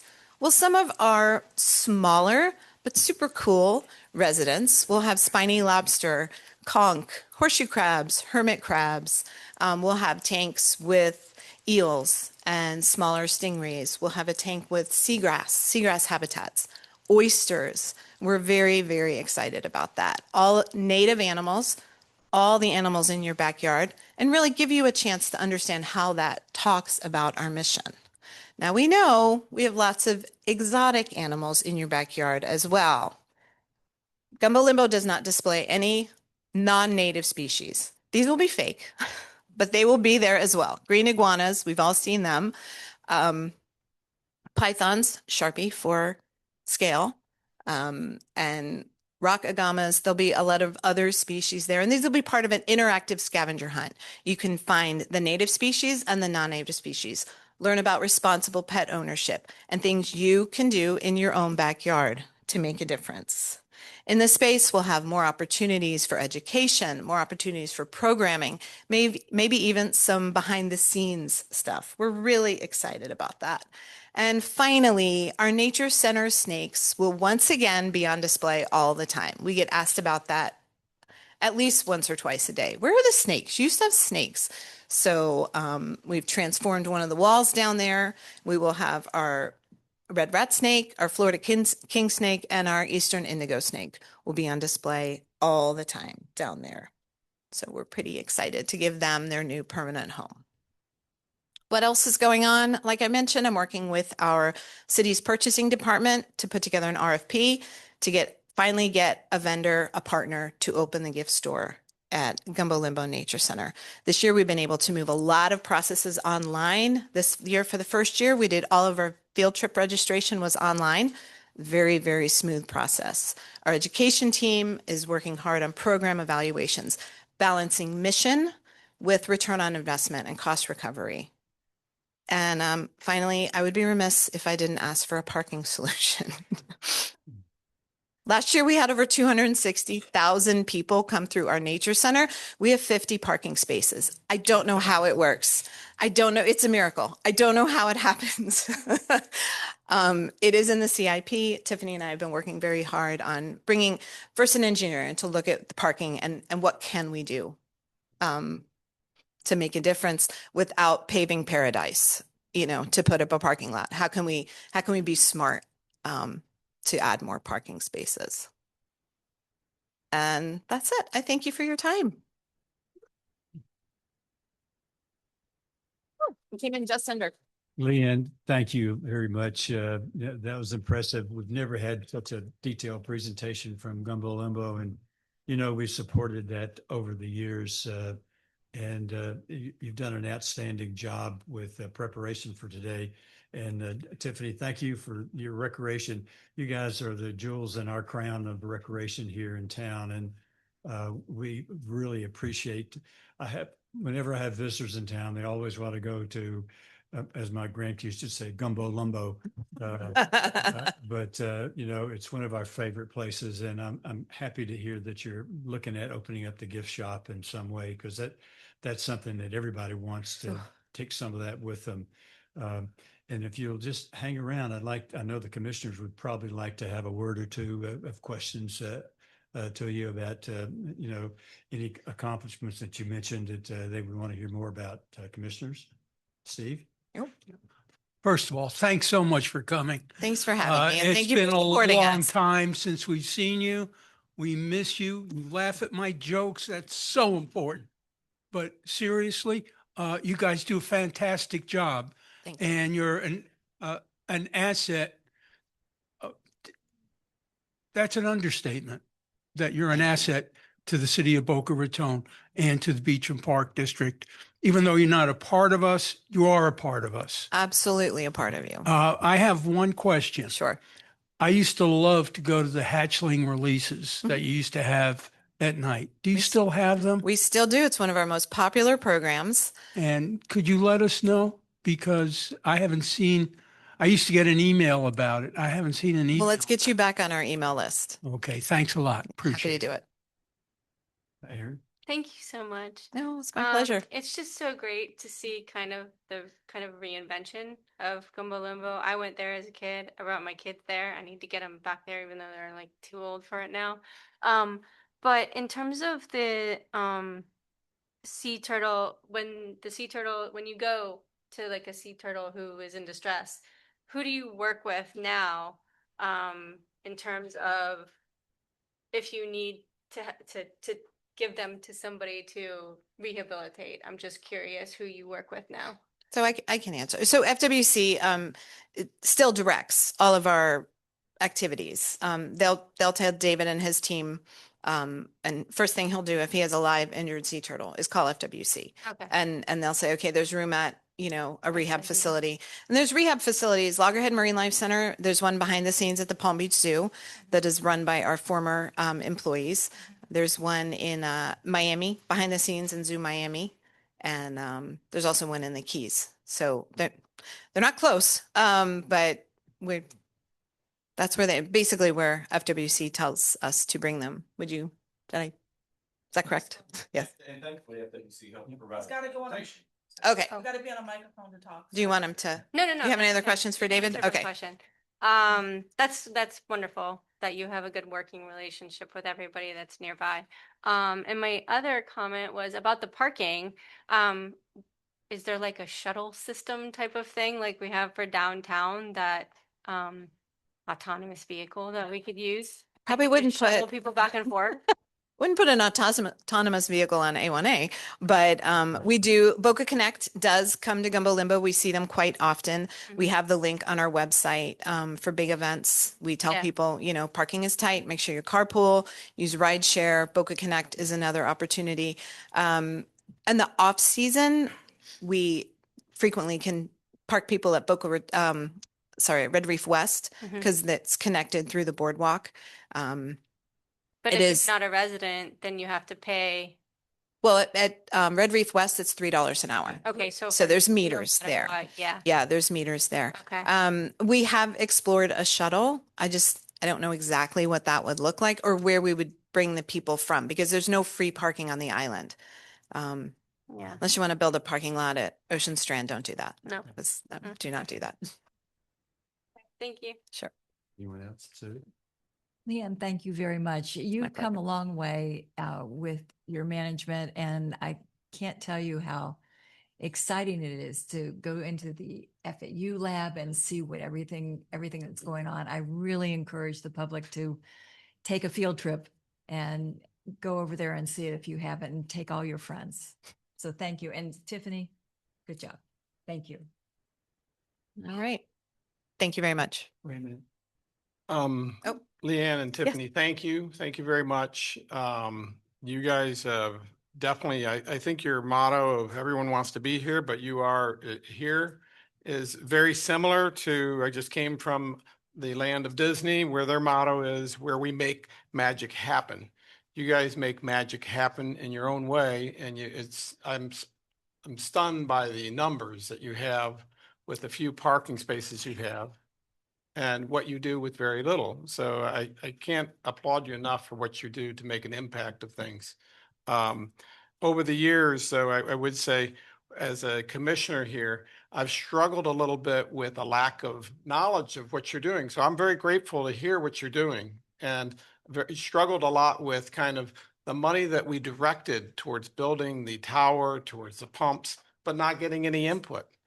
And I struggled with, as a community member, seeing the gift shop close and hearing about the Friends of Gumbo leaving. Those things have, to me, just kind of a real struggle with the district and the city. Why can't we make it better? But you made it better anyway. So I applaud you for doing everything that you've done. I just hope that we have better communication, to hear what's going on. And I want to see a gift shop that works without a lot of city oversight. I want to know where your 250,000 is going, because I don't want to hear about being taken by some volunteer group out of the area. I want it to stay right there. I want to know what you're doing. I want a volunteer group. It sounds like you have a successful volunteer group. Very despite successful. what happened. But we need a little bit of guardrails and frameworks on it. And just know that I think this board unanimously supports you, will always support you. It's like family. We always have someone who goes and does something. It's like, hey, you shouldn't do that. But we trust you completely on what you're doing. We know that you're doing a great thing, but we want to be sure, for residents, the volunteers in this community have a say in it. And coming from a college tour at UCF, they were very proud to point out that they have a student government body there. And that they asked the question to the audience, how much does that student government body directly say where spending goes? And no one could answer the question until the guided tour told us it's $20 million, over $20 million that and that's a small part of their budget, is directed just by a volunteer student government body. And we have a volunteer group here, and I'd like to see that Friends of Gumbo Limbo kind of restarted some way, some form, to give guidance with kind of a three-legged stool, that it's, you got the district, we're always backing you, you guys are running it and knowing it, but we need to leverage our volunteers and let them participate and run that gift shop if they can. You've let them run the front desk, and that's a remarkable task. And I really appreciate you guys putting more framework around it. We're over that hump now, and you've obviously succeeded very much on touching many families. And so thank you very much with doing with a lot with a very little. Thank you. Thank you for With that. all that said, we're so proud of what you've been able to accomplish, Leanne. And, when people come into town, they're one of the first stops that they want to go to. And the programming that you've put in place there, that you're highlighting to now, I encourage you, we'd like to hear from you more often, Sure. put you on the agenda anytime you want to come back and talk and brag about what you're doing, because it needs to be bragged about so people know what you're doing. And we have a good audience online, and as you see in our meetings here, we have good participation from our public, and we want them to hear your presentation as well. So please come back and see us again. Tiffany, thank you very much for your guidance with our recreation in this community. And if there's no other questions. Sorry, I have one other thing. Sure. Just based on what Craig said, I just want some clarification. So Coastal Stewards is no longer. Correct. So is there plans for another non-for-profit, or is the volunteers going to stay under the umbrella of the staff? From what I saw it looked like the volunteers were going to stay kind of under staff. So our volunteer program has always been under the city. We have a full-time volunteer coordinator, and she manages almost 200 unpaid employees, which is what our volunteers are. The Friends of Gumbo Limbo and the Coastal Stewards did support monetarily our volunteer program with recognition events. They provided their uniforms. We were able to absorb those costs into our budget. But you're not wrong. We've had some big changes at Gumbo Limbo in the last couple of years. Changes that absolutely knocked the wind out of us and things we didn't expect to happen. And I would say kudos to my team. We gave ourselves time to take a breath, to grieve, and to say, okay, how are we going to grow from this? And how can we be better tomorrow? And that's what they have done. I take zero credit for any of it. I wouldn't be standing here if it weren't for this amazing team standing there. No, and I think that's great. And I think you guys have done an amazing job. And does there need to be a nonprofit? I don't think so. I think you guys are doing a fantastic job. So it's awesome. So thank you. And we appreciate everything that you guys do. Thank you so much. And to answer your question, at this time, we are not pursuing another friends group. I wouldn't say never. I would just say not yet. Yep. No, and as long as there's still volunteers, and they're streaming in to you guys like a lot. So I think that's great because they want to be in a place that's run by capable people and being able to interact with the community. So I think it's great. So thank you. Thank you. Thank you. Thank you, Leanne. One other thing. though. Sure. Thank you for making it free to the public. I think that's the important part of it.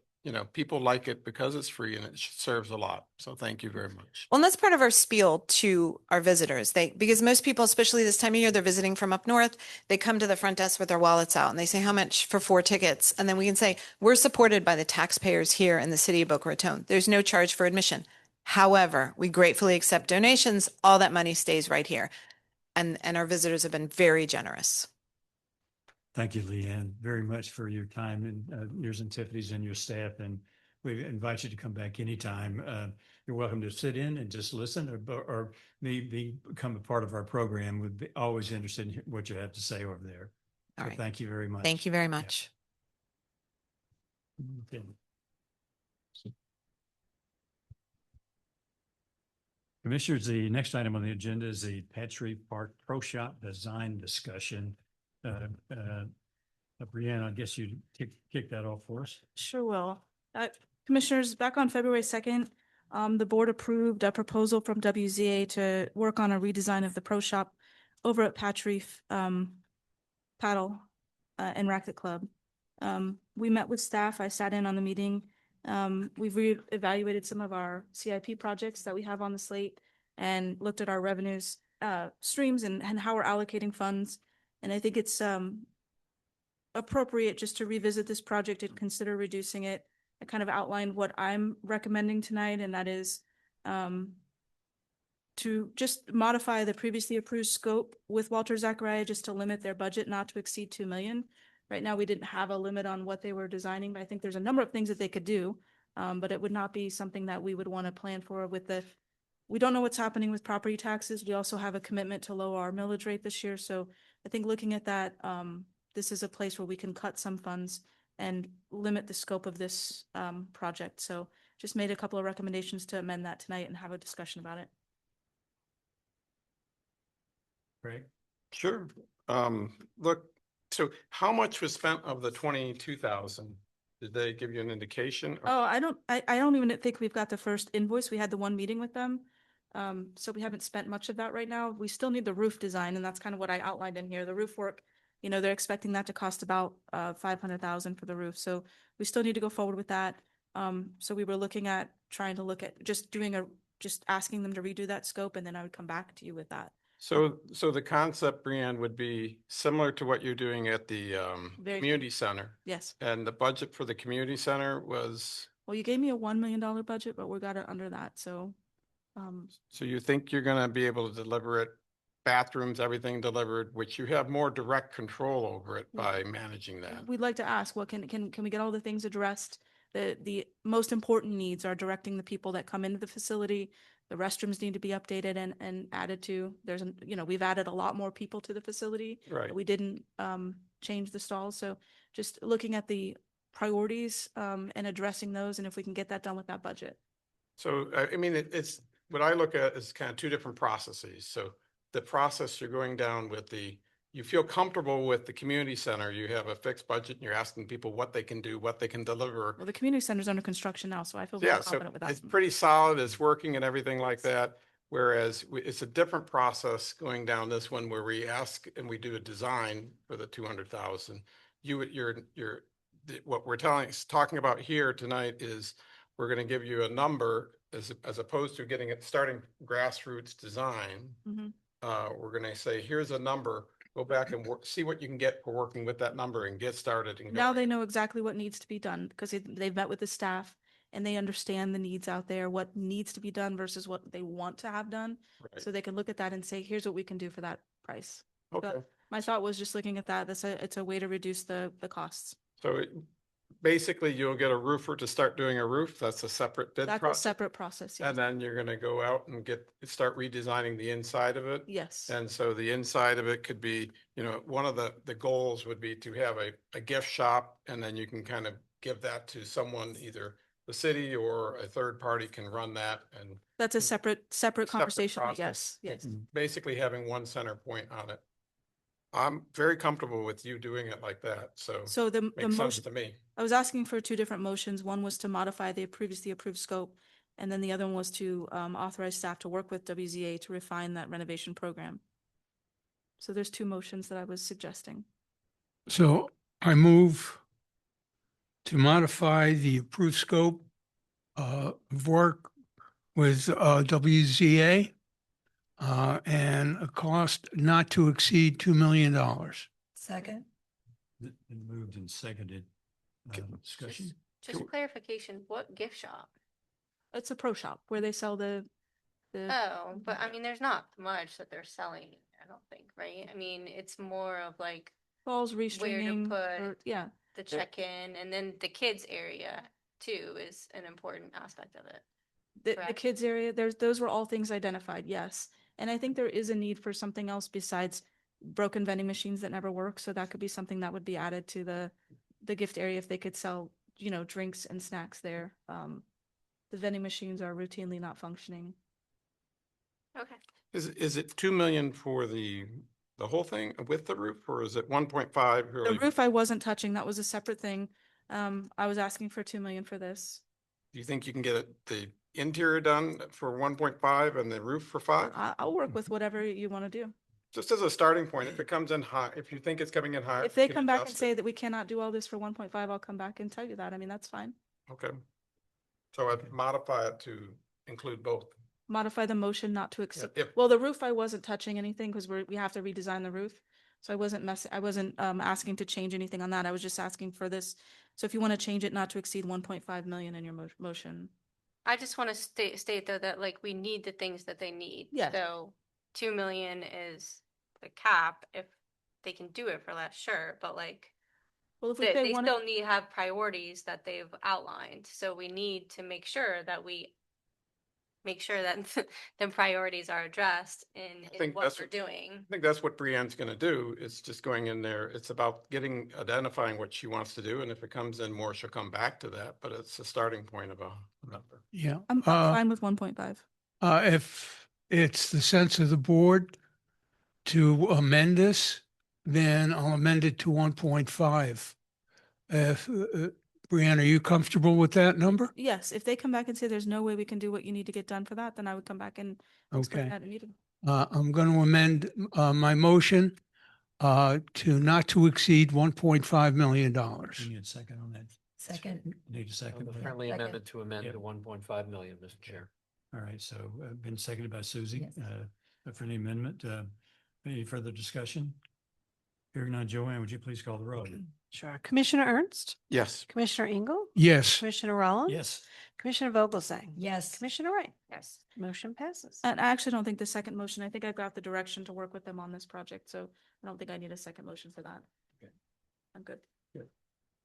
So Okay. just for clarification, you're going to go out for 500,000 for the roof, 1.5 working with WZA to actually do the work. That's the 1.5, they're gonna design something that would be a construction budget of 1.5. Okay. That's the plan. The roof is the separate one that you guys approved in a separate services agreement. Okay. Yeah, thanks for clarification, Brianne. The third item on the agenda is our contract approval with MBR for roller rink cover at Sugar Sand Park. Commissioners, after our last meeting, there was some additional discussion about reducing the cost of the project. MBR has agreed to reduce their project by 5%. So tonight I'm asking for a motion by the board to approve the design build agreement with MBR in the amount of $4,082,406 and authorize myself, the executive director, to execute that agreement so we can move forward on this project. This does not change the scope of the project at all. There's no reduction in size. It's still galvanized. They've just agreed to cut their budget to help us get this more in line with what we want to spend. So moved. Second. Been moved and seconded, discussion? Thank you. Thank you, Brianne. Hearing no further discussion, Joanne, please call the roll. Sure. Commissioner Ernst. Yes. Commissioner Engel. Yes. Commissioner Rollins. Yes. Commissioner Vogelsang. Yes. Commissioner Wright. Yes. Motion passes. Okay. Thank you for the expedient motion on that, getting that done. And Craig, I know you were happy with the savings that Brianne was able to obtain in her rate negotiations. The next item is the Patriot Park pickleball glare discussion. Brianne, I think you have some Yes, things sir. that you'd like to share with us and regarding that. I do. So we talked about this at our March 2nd meeting. There's a glare at the new pickleball facility. The board gave some direction to come back with prices for this, just to renovate the south side. to mitigate the glare. So we have three options in this packet. Staff is recommending the Gulfstream Sports proposal.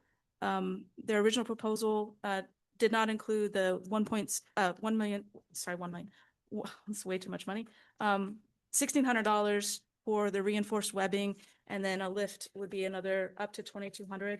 We would get a credit back if we don't spend that. We're recommending the Gulfstream Sports, and I just want to share with you the difference in material from the CSR construction. You know, they're just talking about adding regular, it's attached, I didn't drop it. The regular windscreen to the fence, which can have some extra load on the fence, and it's also, they're just recommending one piece be installed. The Gulfstream Sports option is separate pieces for each section, so if it were to tear, you wouldn't have to replace the whole thing, you're just replacing a portion of it. So you guys can kind of see the difference. This is the thicker material that is in the Gulfstream an athletic facility solution. It's got the Gulfstream Sports has the reinforced webbing on the sides. That's where we're recommending that from a maintenance issue, and that would address the glare. So just looking for direction tonight. We're recommending Gulfstream. Happy to do whatever the direction of the board is. Brianna, is that material, is that like a trampoline type material, or is it? I wouldn't bounce on it, but it's more, it's really like a windscreen, but a thicker windscreen. So it doesn't have like a give to it per se, but it's So wind can blow through it or not? wind can, but not as much as a regular, like the windscreen that's on the fencing would Yep. be this. This is just a little bit, I don't know if I'm holding it for you, but you want to, here, pass these down. Just from a, if we're discussing it, I mean, in general, I think the whole facility is new. And there's a lot of kind of burn-in factor of different things that need to be done. And so this is kind of like a one-off. It takes time out of your day to go do this. One option is to wait a year and get all the things that we have to do, or we just, since you're already into this, finish it out and do it. It's fine with me, whatever you want to do, as long as you're comfortable with the materials that you're using, research-wise, that's all. We're comfortable with the Gulfstream Sports proposal. I guess most comfortable with that proposal. I'm happy to do whatever the board gives direction to do. Sue? I know you did your research and your background work. Of the facilities that use these screens, have you talked to the players, or has anybody researched how the players feel about the heat being impacting play and, you know, not having as much wind come in? The players that I talked to out there, I went out there on site to try to look for the glare myself. I don't play pickleball. I wasn't able to get on the courts because they were all being used at the time, but I talked to a number of players. They all want this glare addressed, and that's a number one priority. They said that it exists throughout the day, the glare, regardless of the time of day that it's happening. So this is really they want this addressed. They understand there may be some changes, but we also have the fans, and we have the other side that's not, the north side's not being addressed right now.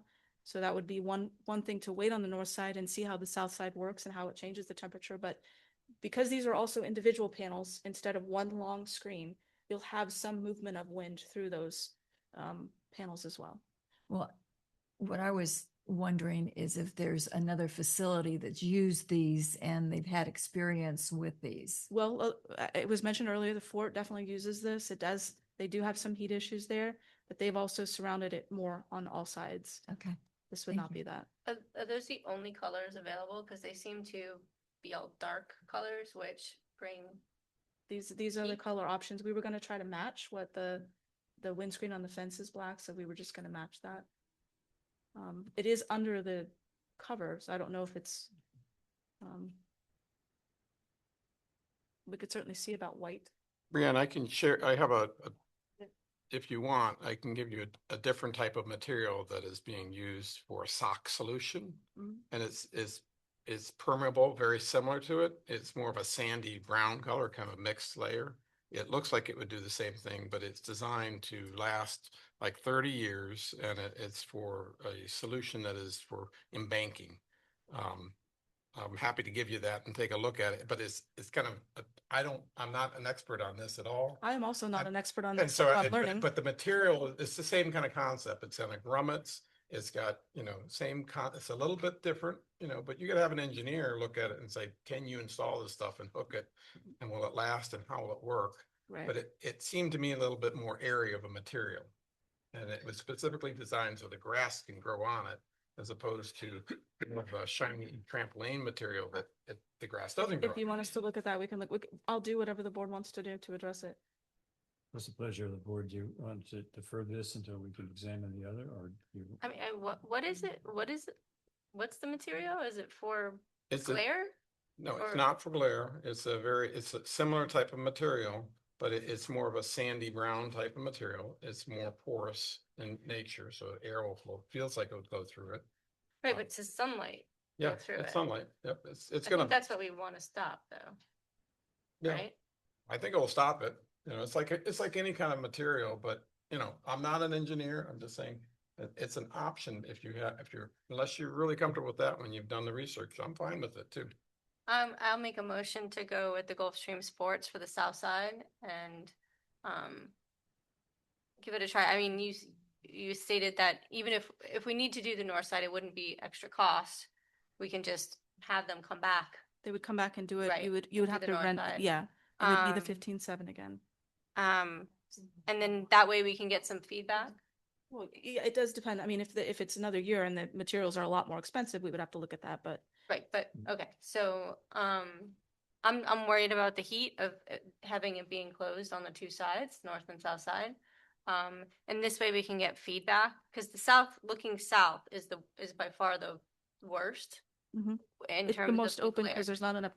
The north side has some trees on parts of it, so it's a Right. little more. So I make a motion for that. For Gulfstream Sports in the amount of 15,700 to For the include south the side. reinforced webbing and the up to 2,200 for the lift. If we don't use that amount, we would get a credit back on the lift. Right. Yeah, that was going to be my question. If we were to do this just the south side and say a year from now the north side, we'd have to pay for a second lift rental, would we not? You'd have to rent the lift again, yes. Yeah. So,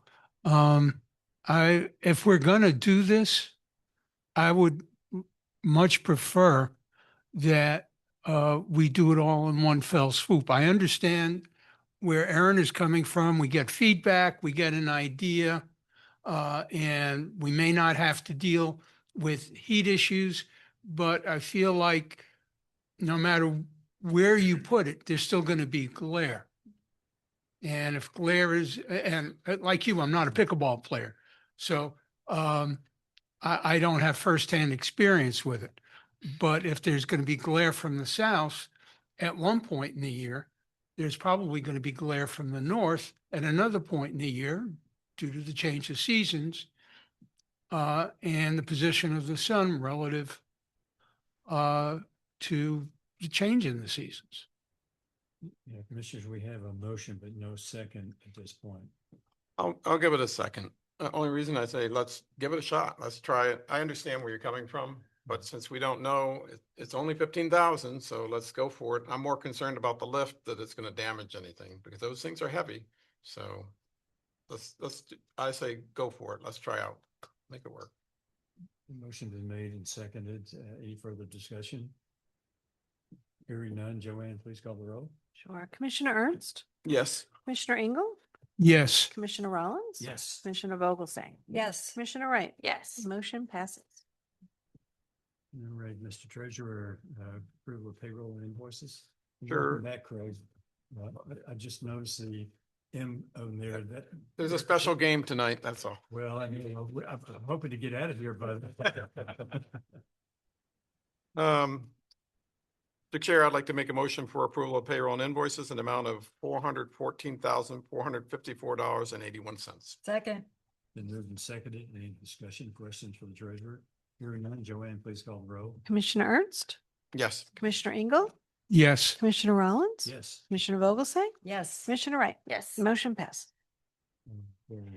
Brianne, your report. I'm going to keep it brief since there's apparently an important game tonight.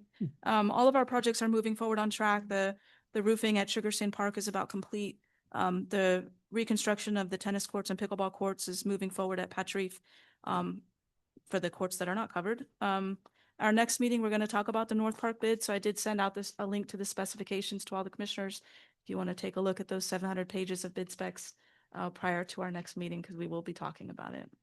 And that's all I have.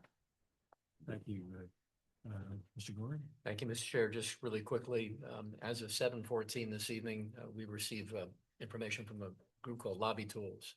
There are no bills filed in the next number of weeks for a special session to approve a budget in Tallahassee. So when you speak towards issues of reduced or modified ad valorem taxes, I can't report on anything because nothing's been yet provided or prepared to have that discussion.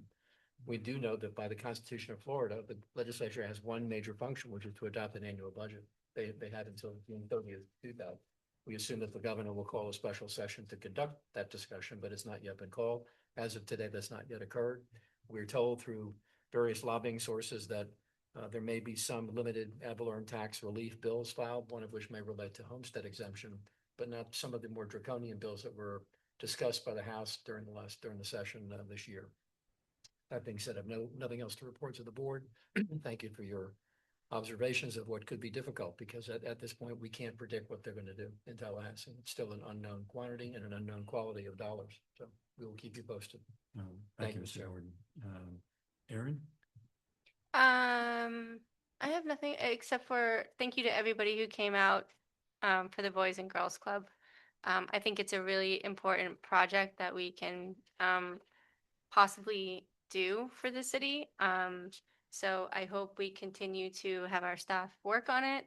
And, there are some issues that are coming up, but I think we can work through them and make everybody happy.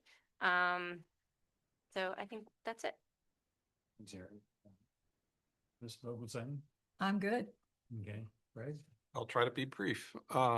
Two thoughts. One, thank you, Aaron, for your work with on the Sugar Sand roof cover. I appreciate the extra effort you went back to do that, as well as Sam. You said Brian.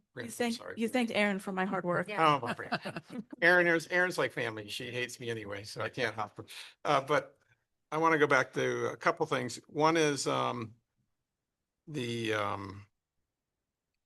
there's a bill in the invoices there for FAU. And I was, I don't want to say accosted, but I was approached by two people who use those fields at Glades Road. And they were concerned. I was hoping to talk to you beforehand. Maybe you could talk to them about it. The condition of the fields, they said, needs additional work. I have not been out there, so I don't know. We're working on that. We actually were out there on Saturday. Okay. And there are some issues with the field. It's still playable. I mean, it's not pristine like the fields that our kids are used to. But it is much better than most of the fields we have been to in Broward and Miami-Dade. But they are used so often that in terms of maintenance, I don't know what FAU can possibly do. Just like at Spanish River, there's issues with some of the fields there as well. But they're used so often that maintenance can only do so much, right? They need rest. That's what they need, and they didn't get it. So over the summer, they'll get rest and they'll be ready to play again in the fall. I think the bigger issue needs to be talked about is phase 2. I think the main issue is that we need more fields. And if we lose FAU, we're definitely going to need more fields, right? So, but it's not unsafe, I don't think. But my son did play out there on Saturday, and there, it's a little bit bumpy here and there. But again, it's much better than most of the fields when we travel, much better than most of the fields we play on. Turf is a whole nother thing, but in terms of grass, they just don't get the rest that they need. So I guess I'm asking the executive director to talk to FAU. We do pay them a lot of money for it. And FAU does have other fields. My daughter has also played out there. When she came back at college, she played in a whole different field over there, which I didn't even know they had. So if they need to rotate those fields to maintain the fields, that's on FAU. We'll talk to them. We did FAU needs to. That's the stadium field, though. I mean, we have practice on there, but that's the stadium field. That is for There's two fields that I know of. University There's a play. stadium field that we also paid for, I thought. And then there's another field over there by the basketball arena that I've never played on before. I have personally, but that's where I witnessed my daughter play. So there's a whole nother area that they do. They can rotate things. We're talking about the That's the artificial practice turf field. field. Practice field is. It's that's, Yeah. that one's is exclusively campus rec from what I understand, because we've never been able to get on there. And I know that they also rent that out to another soccer organization. Yeah. To your point, Craig and Aaron, Brian and I spent several hours talking to the athletic department, trying to make arrangements and find a way that we could help them with the maintenance on the Glades field. It needs resurfacing. And while we're at it, we're looking at Spanish River Fields. I walked those fields today, and I'm telling you, they're in the worst condition. But they're usually looked that way this time of year anyway, because we're putting so much use on those. The reason why we need phase 2, to someone's point, in order to spread the play around a little bit and to be able to rest the fields during the season, because by the time the travel program really never stops practicing.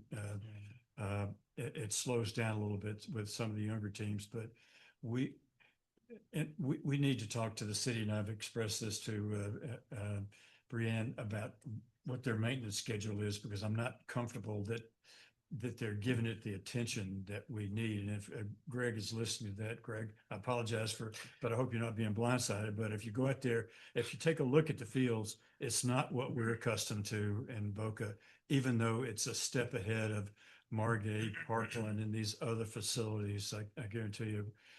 But some of the areas that I noticed at the beginning of the season were not maintained. Those were the peripheral areas, and that they're still in the same ball condition that they were in the beginning. So it didn't get any work. So we need to have some discussion with them about their maintenance. And it could be because the fields are 13 years old now, and I don't think they've ever been shut down for any serious maintenance, because we can't afford to do that. We'll certainly. Thank you, Bob. I'm glad you and Aaron are on it. I'll stay out of it. Hey, all right. Yeah. So Brian and I are trying to get a meeting with Adam Hasner right now to talk about those fields and maybe trying to find a way to accommodate us in the case that we're not able to actually, when our contract expires in 2030, if we're still in the construction phase, hopefully we can get some extra space there. And we have a way, I think we have something that they want that they may want to accommodate us with this request. So. Okay. My second point real quick is related to Sugar Sand and the softball fields. I think the way we left it in the fall was, the Safe Focus, then candidate and now elected. We said, look, we're not doing anything on Sugar Sand until we hear back from what the city wants to do.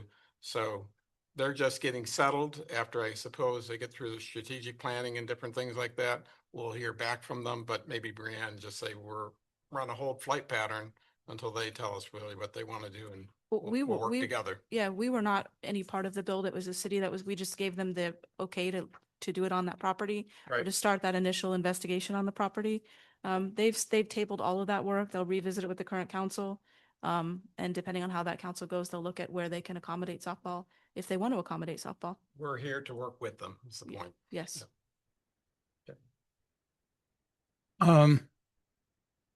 Further to this discussion, one of the elephants in the room is the fact that we're long on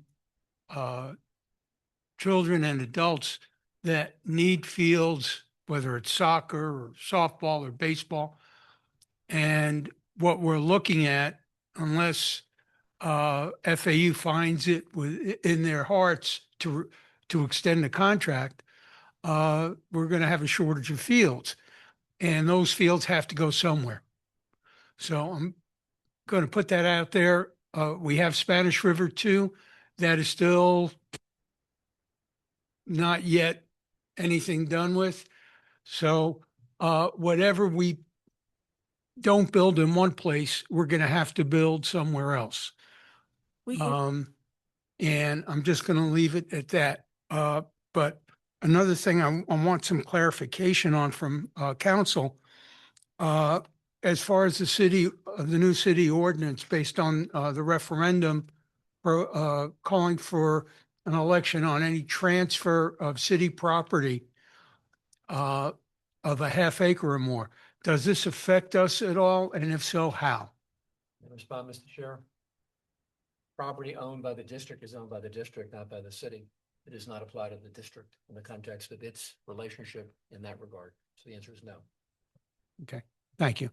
That's it. Well, the only thing is I've had another inquiry about our cell tower proposal that we were looking at. What's this? the status of that is that those proposals are due April 29th. We've had a number of people ask for that. I don't know how many proposals we'll get, but I've had about 5 or 6 inquiries on it. So those are due at the end of this month. So we'll see what we get. Okay. In order to get Craig to game time, excited to have a motion. Yeah, I move to adjourn. Second. Any discussion? Hearing none, Joanne, please call the roll. Commissioner Ernst? Yes, go Commissioner blue. Hinkle? Yes. Commissioner Rollins? Yes. And Commissioner Vogelsang? Yes. Commissioner Wright? Yes. Motion passes. And that gave us around so long ago that Yeah.